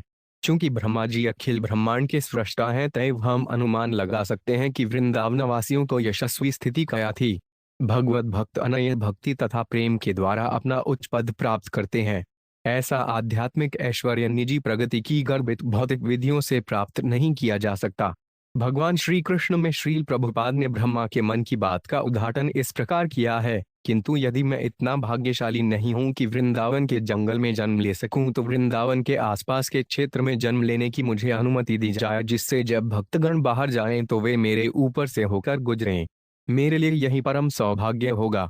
मैं तो ऐसे जन्म की आकांक्षा करता हूँ जिसमें भक्तों की चरण धूल मुझे स्पर्श करती रहे। 3 ऐशा घोष निवासी नामुत भवान की देवराते 3 विश्व फलात फलवंत्वदप्रान कुनाप्ययन मुहमति सदेशादिवपूतनपि सकुलात्वामेव देवापिता यधामार्थ सुहत प्रियात्मत नय प्राणाश्यास्त्वत कृते। 357। मेरा मन मोहग्रस्त हो जाता है जब मैं यह सोचने का प्रयास करता हूँ कि कहीं भी आपके अतिरिक्त अन्य कोई पुरस्कार फल क्या हो सकता है। आप समस्त वरदानों के साकार रूप हैं, जिन्हें आप वृंदावन के ग्वाल जाति के निवासियों को प्रदान करते हैं। आपने पहले ही उस पूतना द्वारा भक्त का वेश बनाने के बदले में उसे तथा उसके परिवार वालों को अपने आप को दे डाला है। अतएव वृंदावन के इन भक्तों को देने के लिए आपके पास बचा ही क्या है, जिनके घर, धन, मित्रगण, प्रिय परिजन, शरीर, संतानें तथा प्राण और हृदय सभी केवल आपको समर्पित हो चुके हैं। तावद्रगादय स्तेनास्तावत् करागृहं गृहम् तावन मोह 5 झमरे निगडो यावत् कृष्ण नते जना। 36। है भगवान कृष्ण, जब तक लोग आपके भक्त नहीं बन जाते तब तक उनकी भौतिक आसक्तियां तथा इच्छाएं चोर बनी रहती हैं, उनके घर बंदी गृह बने रहते हैं और अपने परिजनों के प्रति उनकी स्नेहपूर्ण भावनाएं पांवों की बेड़ियां बनी रहती हैं। तात्पर्य: ऊपरी तौर से भगवान कृष्ण के धाम वृंदावन के निवासी सीधे साधे गृहस्थ हैं, जो गौओं को पालने, भोजन बनाने, बच्चों का पालना पोषण करने तथा धार्मिक कृत्यों को संपन्न करने जैसे सामान्य कामकाजों में लगे रहते हैं। किंतु ये सारे कार्यकलाप भगवान कृष्ण की प्रेमा भक्ति में संपन्न होते रहते हैं। वृंदावन के निवासी अपने सारे कार्यकलाप शुद्ध कृष्ण भावनामृत में करते हैं, अतएव मुक्त जीवन के सर्वोच्च पद पर स्थित रहते हैं। अन्यथा कृष्ण भावनामृत से रहित ये ही कार्यकलाप भव बंधन बन जाते हैं।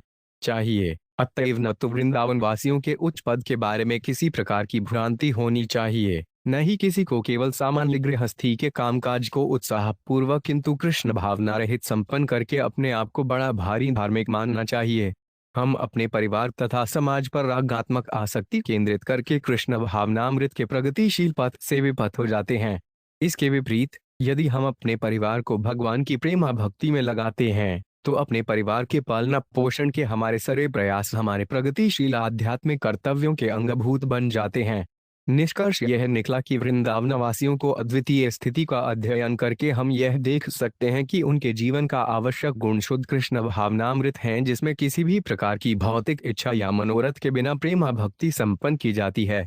आदि भगवान की ऐसी प्रेमा भक्ति से श्री वृंदावन धाम में भगवधाम का वातावरण तुरंत उत्पन्न हो जाता है। प्रपंच निष्प्रपलोड पे विडम्ब ऐसी भूतले प्रपन्न जनतानंद संदोहन प्रथितुम प्रभो। 37। हे स्वामी, यद्यपि भौतिक जगत से आपको कुछ भी लेना देना नहीं रहता, किंतु आप इस धरा पर आकर अपने शरणागत भक्तों के लिए आनंद भाव की विविधताओं को विस्तृत करने के लिए भौतिक जीवन का अनुकरण करते हैं।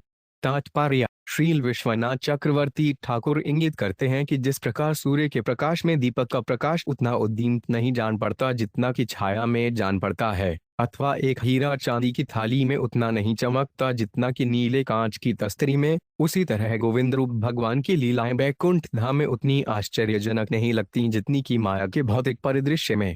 भगवान कृष्ण इस धरा में आकर अपने भक्तों के साथ आज्ञाकारी पुत्र, सखा, पति, पिता, मित्र इत्यादि के रूप में व्यवहार करते हैं और संसार के अंधकार में ये तेजस्वी उन्मुक्त लीलाएं भगवान के शरणागत भक्तों को असीम आनंद प्रदान करती हैं। श्रील प्रभुपाद ने भगवान श्री कृष्ण में ब्रह्मा के कथन को इस रूप में उद्धृत किया है, मैं यह भी समझ सकता हूँ कि छोटे से बाल के रूप में आपका प्राकट्य कोई भौतिक कृत्य नहीं है। आप उनके स्नेह से इतने दबे हुए हैं कि आप अपनी दिव्य उपस्थिति से उन्हें अधिकाधिक प्रेम भक्ति करने के लिए प्रोत्साहित करने यहाँ आते हैं। जानन्ते एवं जानन्तु की बहुक्त्या न में प्रभो मनसो वपुषो वाचो वैभव तव गोचर। 38। ऐसे लोग भी हैं जो यह कहते हैं कि वे कृष्ण के विषय में सब कुछ जानते हैं, वे ऐसा सोचा करें, किंतु जहां तक मेरा संबंध है मैं इस विषय में कुछ अधिक नहीं कहना चाहता। हे प्रभु, मैं तो इतना ही कहूंगा कि जहां तक आपके ऐश्वर्यों की बात है वे मेरे मन, शरीर तथा शब्दों की पहुंच से बाहर हैं। तात्पर्य: उक्त कथन श्रील प्रभुपाद कृत चैतन्य चरितामृत मध्य लीला 21.27 से उद्धृत है। अनुजानी ही माँ कृष्ण सर्वत्वान वेद से स वहकु त्वमेव जगत अनाथो जगदेतत्वार्पितम्। 39। हे कृष्ण, अब मैं आपसे विदा लेने की अनुमति के लिए विनीत भाव से अनुरोध करता हूँ। वास्तव में आप सारी वस्तुओं के ज्ञाता तथा दृष्टा हैं। आप समस्त ब्रह्मांडों के स्वामी हैं, फिर भी मैं आपको यह एक ब्रह्मांड अर्पित करता हूँ। तात्पर्य: श्रील प्रभुपाद ने भगवान श्री कृष्ण में ब्रह्मा के वचनों को इस प्रकार उद्धृत किया है। हे प्रभु, यद्यपि समस्त सृष्टि के परम स्वामी आप हैं, किंतु कभी कभी मैं मिथ्या चिंतन करता हूँ कि इस ब्रह्मांड का स्वामी मैं हूँ। भले ही मैं इस ब्रह्मांड का स्वामी हूँ, किंतु ब्रह्मांड असंख्य हैं और उनके अधिष्ठाता ब्रह्मा भी असंख्य हैं, किंतु उन सबके वास्तविक स्वामी आप हैं। प्रत्येक हृदय में परमात्मा के रूप में आप हर बात के ज्ञाता हैं। अतः आप मुझे अपना शरणागत सेवक स्वीकार करें। आशा है कि आप मुझे अपने मित्रों तथा बछड़ों के साथ लीलाओं में हस्तक्षेप करने के लिए क्षमा कर देंगे। अब यदि आप अनुमति दें तो मैं तुरंत विदा लूं, जिससे आप मेरी अनुपस्थिति में अपने मित्रों तथा बछड़ों के साथ आनंदमग्न हो सके। यहाँ सर्वत्वान वेद से सर्वहक शब्द अत्यंत सार्थक है। कृष्ण सब कुछ जानते हैं और हर वस्तु को देखते हैं, अतएव भगवान के साथ प्रेमय संपर्क बनाए रखने के लिए ब्रह्मा का वृंदावन में रहना आवश्यक नहीं है। वस्तुतः ब्रह्मांड के सृष्टा के रूप में ब्रह्मा जी वृंदावन के सीधे साधे आनंदमय वातावरण में खप नहीं रहे थे, जहां भगवान कृष्ण गौवें चराने, आमोद प्रमोद करने इत्यादि में अपना परम वैभव प्रदर्शित कर रहे थे। यह देखने के बाद कि वृंदावनवासियों में कृष्ण के लिए कितना गहन प्रेम है, ब्रह्मा ने अपने को वहां रहने के अयोग्य समझा। वे भगवान को संगति छोड़ना तो नहीं चाहते थे, किंतु उन्होंने ब्रह्मलोक में जाकर भक्ति करना श्रेयस्कर समझा। भगवान को मोहित करने के अपने मूर्खतापूर्ण प्रयास के कारण दुखी तथा चिंतित ब्रह्मा जी ने भगवान की उपस्थिति का आनंद लाभ न उठाकर अपनी आध्यात्मिक प्रेमा भक्ति में फिर से लग जाने को श्रेयस्कर समझा। श्री कृष्ण वृष्णिकुल पृष्कर जोशदाइंदमान निर्जर द्विज पशुदशी वृद्धिकारिन उधर पशार्वरहर कृत्यराक्षस श्रुग कल्पमार्कमिन भगवन नमस्ते। 40। हे कृष्ण, आप कमल तुल्य वृष्णिकुल को सुख प्रदान करने वाले हैं और पृथ्वी, देवता, ब्राह्मण तथा गौवों से युक्त महासागर को बढ़ाने वाले हैं। आप अधर्म के गहन अंधकार को दूर करते हैं और इस पृथ्वी में प्रकट हुए असुरों का विरोध करते हैं। हे भगवान, जब तक यह ब्रह्मांड बना रहेगा और जब तक सूर्य चमकेगा, मैं आपको सादर नमस्कार करता रहूंगा। तात्पर्य: श्रील सनातन गोस्वामी के अनुसार ब्रह्मा जी यहाँ पर नाम भीतन के आनंद में मग्न हैं, जिससे भगवान कृष्ण के उन विभिन्न पवित्र नामों को महिमा बढ़ती है जो उनकी विभिन्न लीलाओं की ओर संकेत करते हैं। भगवान कृष्ण ने दक्षता पूर्वक उस पृथ्वी के असुरों का दमन किया जो कंस, जरासंध तथा शिशुपाल जैसे आसुरी राजनीतिज्ञों के प्रादुर्भाव से असह्य हो उठी थी। इसी तरह आधुनिक समाज में ईश्वर से तथाकथित डरने वाले अनेक लोग हैं जो वास्तव में आसुरी जगत के प्रति आकृष्ट होते हैं। ऐसे लोग सूर्यास्त होते ही मानव जी उठते हैं और अंधेरे में भोजनालयों, नाइट क्लबों, होटलों इत्यादि में जीवन का आनंद लूटते हैं। ये सारे साधन अवैध यौन, नशा, द्यूत क्रीड़ा तथा मांसाहार के निमित्त होते हैं। इसके अलावा वे लोग हैं जो अपने को नास्तिक तथा असुर घोषित करते हुए ईश्वर तथा उनके नियमों की अवहेलना करते हैं। ईश्वर के गुप्त तथा प्रकट दोनों प्रकार के शत्रु पृथ्वी का भार बनते हैं और इस भार को हटाने के लिए ही कृष्ण अवतरित होते हैं। यहाँ पर ब्रह्मा जी अप्रत्यक्ष रूप से कहते हैं कि भगवान कृष्ण को चाहिए कि उनकी, ब्रह्मा की सूक्ष्म नास्तिकता को दूर करें, जिसके कारण उन्होंने कृष्ण को छलना चाहा था। श्रील विश्वनाथ चक्रवर्ती ठाकुर के अनुसार ब्रह्मा ने लजावश अपने को सत्यलोक से आए ब्रह्मयक्षम जैसा अनुभव किया, जो भगवान कृष्ण तथा उनके घनिष्ठ मित्रों एवं बछड़ों को परेशान करने के लिए इस धरा पर आया हो। ब्रह्मा पछता रहे हैं कि यद्यपि कृष्ण परम पूज्य समस्त ईश्वरों के ईश्वर हैं, किंतु वे उनके सामने सीधे सादे वेश में लकुट्टी, शंख, आभूषण, गेरू, मोरपंख इत्यादि से अलंकृत वेश में तथा ग्वाल बाल सखाओं के साथ खेलते हुए प्रकट हुए थे। इसीलिए ब्रह्मा को साहस हुआ कि वे उन्हें ललकारें। ब्रह्मा की स्तुति के विषय में श्रील विश्वनाथ चक्रवर्ती ठाकुर कहते हैं, ब्रह्मा की यह स्तुति जो सारे संशयों को दूर करने वाली तथा भक्ति का विस्तार करने वाली है, मेरी चेतना की आधारशिला का सुंदर कौशल बने। श्री शुक उवाच इति भिष्टुय भूमांत्री परिक्रम्य पाद्यो नत्वाभीष्ट जगधाता स्वधाम प्रत्यपद्मयत। 49। शुकदेव गोस्वामी ने कहा, इस प्रकार स्तुति करने के बाद ब्रह्मा जी ने अपने आराध्य अनंत भगवान की 3 बार प्रदक्षिणा की और फिर उनके चरणों पर नतमस्तक हुए। तत्पश्चात ब्रह्मांड के नियुक्त स्रष्टा अपने लोक में लौट आए। तात्पर्य, यद्यपि ब्रह्मा जी ने प्रार्थना की थी कि वे वृंदावन में या वृंदावन के निकटवर्ती क्षेत्र में ही घास के तिनके के रूप में जन्म लेना चाहेंगे, किंतु भगवान कृष्ण ने ब्रह्मा को स्तुति पर मौन संकेत करते हुए यह सूचित किया कि ब्रह्मा अपने घर लौट जाइए। सर्वप्रथम ब्रह्मा को ब्रह्मांड की सृष्टि का सेवा कार्य पूरा करना चाहिए, तत्पश्चात ही वे वृंदावन आकर वहां के निवासियों का अनुग्रह प्राप्त करें। दूसरे शब्दों में, भक्त को अपनी व्यक्तिगत आध्यात्मिक सेवा को समुचित रूप से संपन्न करने के प्रति सदैव सतर्क रहना चाहिए। यह भगवधाम में रहने के प्रयास की अपेक्षा अधिक महत्वपूर्ण है। तत्तोऽनुज्ञाप्य भगवान स्वभावान परागवस्थितान वत्सान पुलिन मानिने यथापूर्व स्खलन स्वकाम। 42। अपने पुत्र ब्रह्मा को प्रस्थान की अनुमति देकर भगवान ने बछड़ों को साथ ले लिया, जो अब भी वहीं थे जहां वे 1 वर्ष पूर्व थे, और उन्हें नदी के तट पर ले आए जहां पर भगवान स्वयं पहले भोजन कर रहे थे और जहां पर उनके ग्वाल बाल मित्र पूर्ववत थे। तात्पर्य, स्वभूम शब्द, जिसका अर्थ है अपने पुत्र को, सूचित करता है कि भगवान कृष्ण ने ब्रह्मा द्वार किए अपराध को क्षमा कर दिया था और उसे अब अपने पुत्र के समान स्नेह कर रहे थे। इस श्लोक में यह कहा गया है कि असली ग्वाल बाल सखा तथा बछड़े पूर्व तो यमुना तट पर तथा जंगल में थे। इससे पूर्व बछड़े जंगल में खो गए थे और कृष्ण उन्हें ढूंढने गए थे। उन्हें न पाकर वे अपने ग्वाल मित्रों से स्थिति पर विचार विमर्श करने लौट आए थे, किंतु वे भी वहां से लुप्त हो चुके थे। अब पुन गौवें जंगल में थीं और भोजन करने के लिए ग्वाल बाल नदी के तट पर थे। श्रील सनातन गोस्वामी के अनुसार बछड़े तथा ग्वाल बाल क्रमश जंगल तथा नदी तट पर 1 साल तक रहते रहे। ब्रह्मा जी वास्तव में उन्हें किसी अन्य स्थान पर नहीं ले गए। भगवान की सर्वशक्तियुक्त माया से गोपियों तथा वृंदावन के अन्य वासियों ने न तो बछड़ों तथा बालकों की ओर ध्यान दिया, न ही बछड़ों तथा बच्चों ने 1 वर्ष की अवधि गुजरते देखी या भूख, प्यास अथवा ठंड का अनुभव किया। भगवान की माया द्वारा ये सारी लीलाएं नियोजित थीं। ब्रह्मा ने सोचा, मैंने गोकुल के सारे बालकों तथा बछड़ों को अपनी योग शक्ति की शैया पर सुला रखा है और वे सब आज तक नहीं जगे हैं। उतनी ही संख्या में बालक तथा बछड़े पूरे वर्ष भर भगवान कृष्ण के साथ खेलते रहे हैं, किंतु जिन्हें मैंने योग शक्ति द्वारा मोहित किया है उनसे ये भिन्न है। तो फिर वे कौन हैं? वे कहां से आए? भगवान से कुछ भी अदृश्य नहीं है। इसीलिए भगवान कृष्ण बछड़ों तथा बालकों को खोजते हुए ब्रह्मा को मोहित करने की नाटकीय लीला का स्वांग कर रहे थे। जब ब्रह्मा स्तुति कर चुके तो कृष्ण असली बालकों तथा बछड़ों के पास लौट आए, जो बिल्कुल पहले की ही तरह लग रहे थे, यद्यपि 1 वर्ष को अवधि बीतने के कारण उनके कद में कुछ वृद्धि हो गई थी। श्रील विश्वनाथ चक्रवर्ती ठाकुर के अनुसार चूंकि कृष्ण वृंदावन में भोले भाले किशोर ग्वाल बाल की क्रीड़ा कर रहे थे, अतः जब चतुर्मुख ब्रह्मा स्तुति कर चुके तो कृष्ण उनके समक्ष मौन बने रहे। कृष्ण की चुप्पी से निम्नलिखित भाव इंगित होते हैं। ये चतुर्मुख ब्रह्मा कहाँ से आए? वे क्या कर रहे हैं? वे क्या बोले चले जा रहे हैं? मैं तो अपने बछड़ों की खोज करने में व्यस्त हूँ।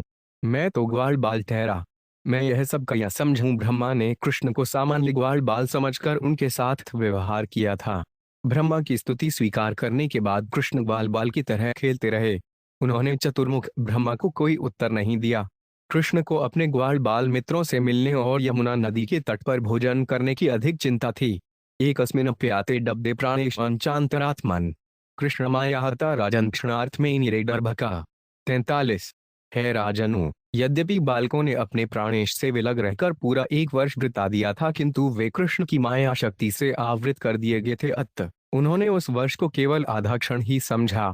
कि न विस्मरन्ति है माया मोहित चेतस यन्मोहितं जगत सर्वं भीषणं विस्मृतात्मकम्। 44। जिनके मन भगवान की माया शक्ति द्वारा मोहित हों, भला उन्हें क्या नहीं भूल जाता। माया की शक्ति से यह निखिल ब्रह्मांड निरंतर मोहग्रस्त रहता है और इस विस्मृति के वातावरण में कोई अपनी पहचान नहीं समझ सकता। तात्पर्य, यहाँ स्पष्ट कहा गया है कि संपूर्ण ब्रह्मांड मोहित है, अतः इंद्र तथा ब्रह्मा जैसे बड़े बड़े देवता तक इस विस्मृति के सिद्धांत से बचे हुए नहीं हैं।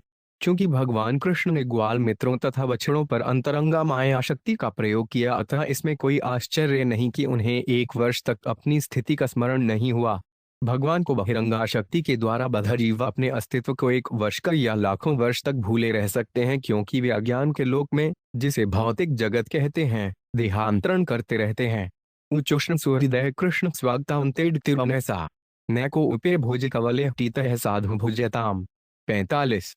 ग्वाल मित्रों ने भगवान कृष्ण से कहा, तुम इतनी जल्दी आ गए, तुम्हारी अनुपस्थिति में हमने एक और भी नहीं खाया, आओ और अच्छी तरह से अपना भोजन करो।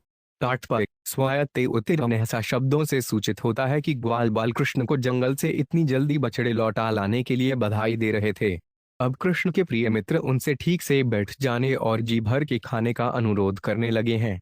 श्रील प्रभुपाद कृत भगवान श्री कृष्ण के अनुसार ग्वाल मित्रों को अतीव हर्ष हुआ और वे अपने प्रिय मित्र कृष्ण के साथ भोजन करने के लिए लालायित थे। ततो हसिनऋषिकेशो 5 भेवहत सहार्भक्य दर्शयश्चर्मार्जगर्णे वर्तत्वनादब्रजम।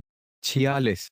तत्पश्चात भगवान ऋषिकेश ने हंसते हुए अपने गोप मित्रों के साथ अपना भोजन समाप्त किया। जब वे जंगल से बज में स्थित अपने घरों को लौट रहे थे तो भगवान कृष्ण ने ग्वाल बालों को अघासुर अजगर की खाल दिखलाई। वह प्रसून वंदातु विचित्रिताडु प्रोद्याम्बेनुद्लश्रुड्रवत्सवाड्य वत्सांगीत पवित्र कीर्ति दश गोपी गुत्सवैषी प्रविवेश गोष्ठम। 47। भगवान कृष्ण का दिव्य शरीर मोरपंखों तथा फूलों से सजा था और जंगल के खनिजों से लगा हुआ था और बांस की उनकी वांछी एवं उल्लासपूर्ण स्वर में गूंज रही थी। जब वे बछड़ों का नाम लेकर पुकारते तो उनके ग्वाल मित्र उनकी महिमा का गान करते और सारे संसार को पवित्र बना देते। इस तरह कृष्ण भगवान अपने पिता नंद महाराज की चरागाह में प्रविष्ट हुए। उनके सौंदर्य पर दृष्टि पड़ते ही समस्त गोपियों की आंखों के लिए एक महोत्सव सा उत्पन्न हो गया। तात्पर्य, श्रील जीव गोस्वामी तथा श्रील विश्वनाथ चक्रवर्ती ठाकुर के अनुसार यहाँ पर जिन गोपियों का उल्लेख हुआ है वे माता यशोदा जैसी अधिक आयु वाली ग्वालिनें थीं जो कृष्ण को माता पिता के समान प्यार करती थीं। कृष्ण के ग्वाल मित्र उनके अद्भुत कार्यों पर इतने गर्वित थे कि गांव में प्रवेश करते हुए वे सब उनके गुणों का गायन करने लगे। अद्यानेन महाव्यालो यशोदानंद सुनना हतु 5 वित्ता 49 मादित्य बाला बजे जगू। 48। ब्रजग्राम पहुंचते ही बालकों ने गुणगान किया, आज कृष्ण ने एक विशाल सर्प मारकर हम सबों को बचाया है। कुछ बालकों ने कृष्ण को यशोदानंदन के रूप में तो कुछ ने नंद महाराज के पुत्र के रूप में बखान किया। तात्पर्य, वास्तव में भगवान कृष्ण ने अघासुर का वध 1 वर्ष पूर्व किया था, किंतु ये बालक ब्रह्मा की योग शक्ति से 1 वर्ष तक मोहित रहने के कारण समय को बीते जान नहीं पाए। अतः उन्होंने सोचा कि भगवान कृष्ण ने अघासुर का वध उसी दिन किया है और अब उन सबों के साथ घर वापस आ रहे हैं। श्री राजोवाच भवान परोधवे कृष्णे यान प्रेमाकर्थ भवेत यो 5 भूतपूर्वस्तो केशु स्वोदवेष्वपिकथ्यताम। 49। राजा परीक्षित ने कहा, हे ब्राह्मण, ग्वालों की पतियों में एक पराये पुत्र कृष्ण के लिए ऐसा अभूतपूर्व शुद्ध प्रेम किस प्रकार उत्पन्न हुआ, ऐसा प्रेम जिसका अनुभव उन्हें अपने पुत्रों के प्रति भी नहीं उत्पन्न हुआ, कृपया इसे बतलाइए। श्री शुख्वात सर्वेशां प्रभूताना निप्स्वात्मवल्लभ इत्रेन पत्यवितादन्यास्तद्लभ्यते। 50। श्री सुखदेव गोस्वामी ने कहा, हे राजन, प्रत्येक प्राणी के लिए स्वयं ही सर्वाधिक प्रिय होता है। संतान, धन इत्यादि अन्य समस्त वस्तुओं की प्रियता केवल आत्मप्रियता के कारण है, न आत्मिक तात्पर्य। कभी कभी आधुनिक चिंतक नैतिक आचरण के मनोविज्ञान का अध्ययन करते समय चकरा जाते हैं। जैसा कि यहाँ पर बतलाया गया है कि प्रत्येक जीव आत्मरक्षण के प्रति उन्मुख रहता है, किंतु कभी कभी कोई व्यक्ति अपने स्वार्थ की बलि यथा अन्यों के लाभ के लिए अपना धन देकर या राष्ट्रीय हित के लिए अपना जीवन देकर स्वेच्छा से कर देता है। ऐसा तथाकथित निस्वार्थ आचरण भौतिक आत्मकेंद्रिता तथा आत्मरक्षण के सिद्धांत का विरोधी प्रतीत होता है। किंतु जैसा कि इस श्लोक में बतलाया गया है, जीव अपने समाज, राष्ट्र, परिवार इत्यादि की सेवा इसीलिए करता है क्योंकि ये प्रिय वस्तुएं मिथ्या अहंकार की विस्तारित विचारधारा को ही प्रदर्शित करने वाली हैं। देशभक्त अपने को महान राष्ट्र के महान सेवक के रूप में देखता है, अतएव वह अपने अहम भाव की तुष्टि के लिए अपना जीवन न्यौछावर कर देता है। इसी तरह यह सुपरिचित तथ्य है कि मनुष्य अपनी पत्नी तथा अपनी संतान को प्रसन्न करने के लिए अपना सर्वस्व अर्पित कर देता है। अपने को अपने परिवार तथा अपनी जाति के निस्वार्थ शुभचिंतक के रूप में देखते हुए मनुष्य को विरोध मूलक परम अहमयता का सुख प्राप्त होता है। ऐसा विरोध मूलक आचरण भौतिक जीवन के माया मोह का अतिरिक्त अन्य प्रत्यक्ष प्रमाण है, जो अलौकिक आत्मा के निपट अज्ञान की अभिव्यक्ति के अतिरिक्त और कुछ नहीं है।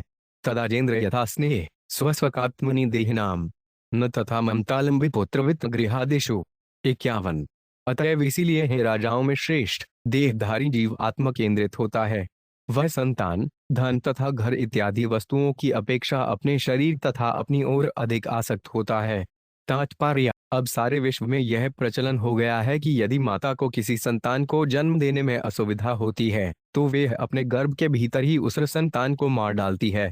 इसी तरह बड़े होने पर संतानें अपनी सुविधा के लिए वृद्ध माता पिता को घर में न रखकर अनाथालयों में रख देती हैं।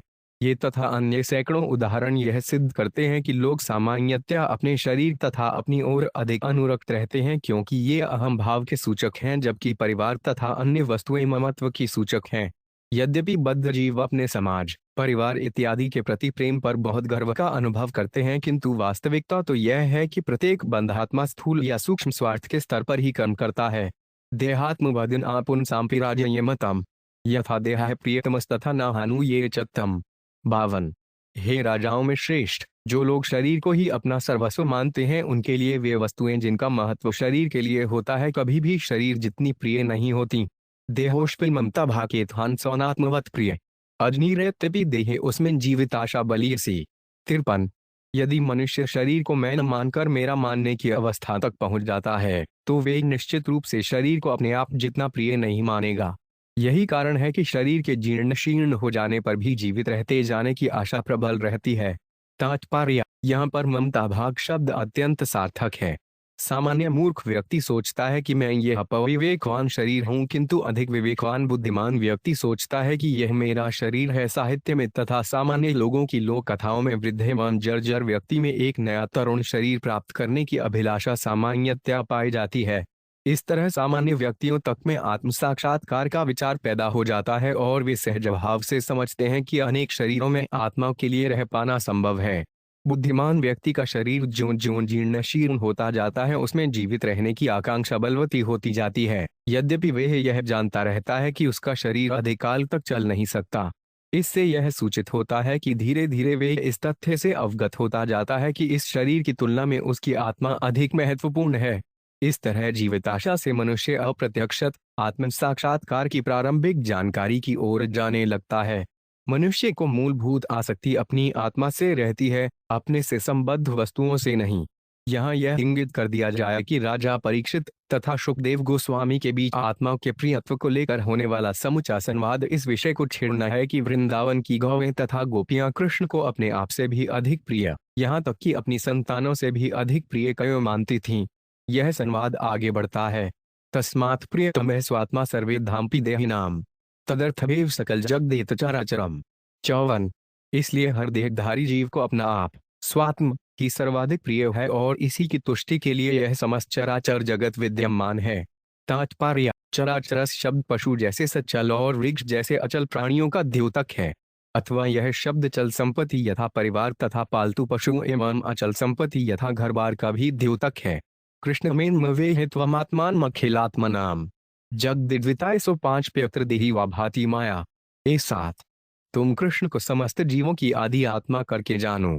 वे अपनी अहेतु की कृपावश समस्त जगत के लाभ हेतु सामान्य मानव के रूप में प्रकट हुए हैं। ऐसा उन्होंने अपनी अंतरंगा शक्ति के बल पर किया है।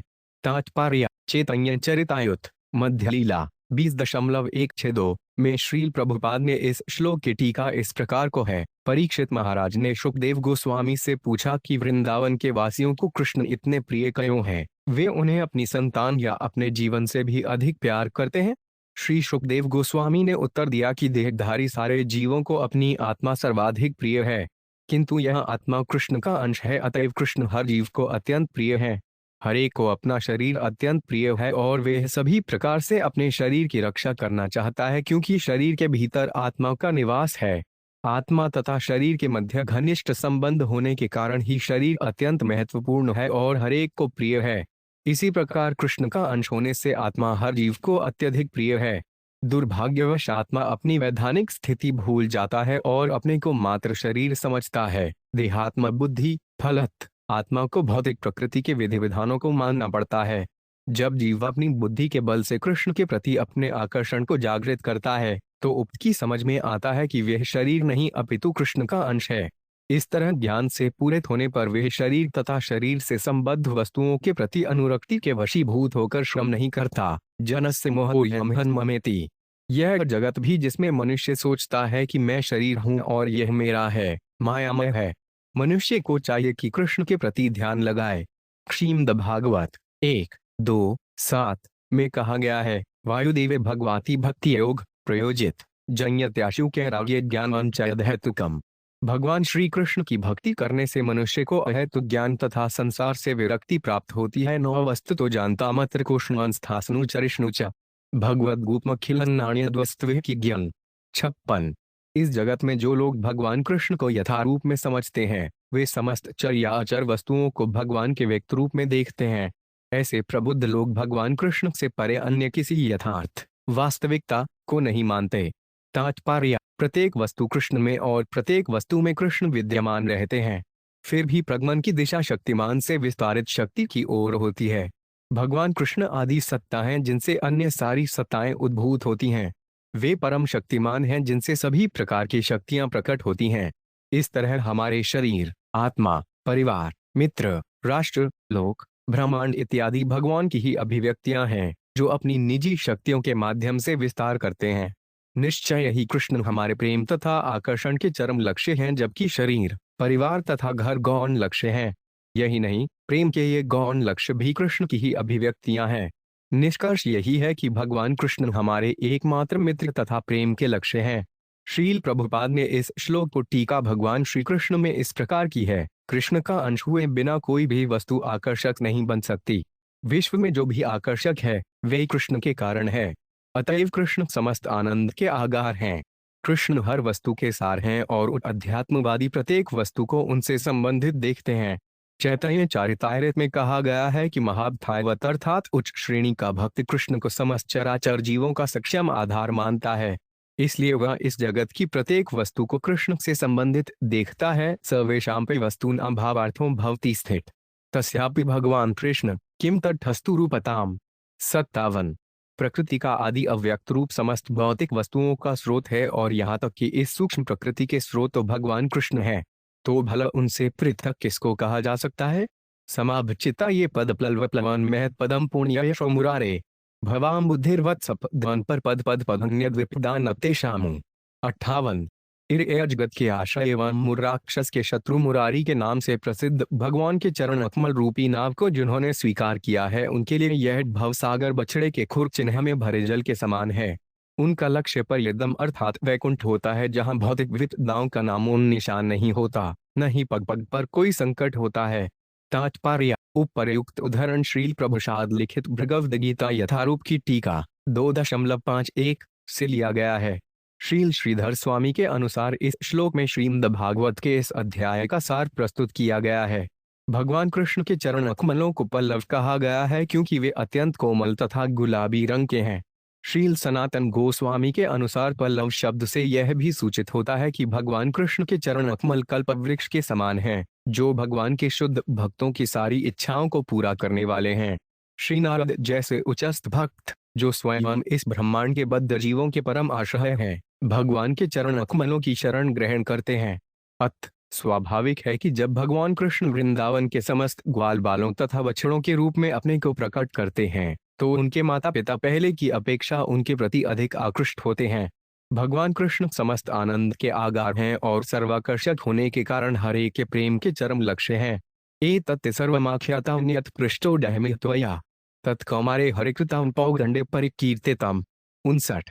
चूंकि आपने मुझसे पूछा था इसलिए मैंने भगवान हरि की उन लीलाओं का संपूर्ण वर्णन किया जो उन्होंने अपनी आयु के 5वें वर्ष में संपन्न की थी किंतु छठा वर्ष लगने तक प्रशस्त नहीं हुई थी। एतत् सुहदीश्वरिता उन्मुरारी रगादन शाद्रिलजिम मंत्रण व्यक्तेतृदत्मजोर्वभिष्ठवान शृण्वन् गुणनेति नरोडखिलार्धान। 60।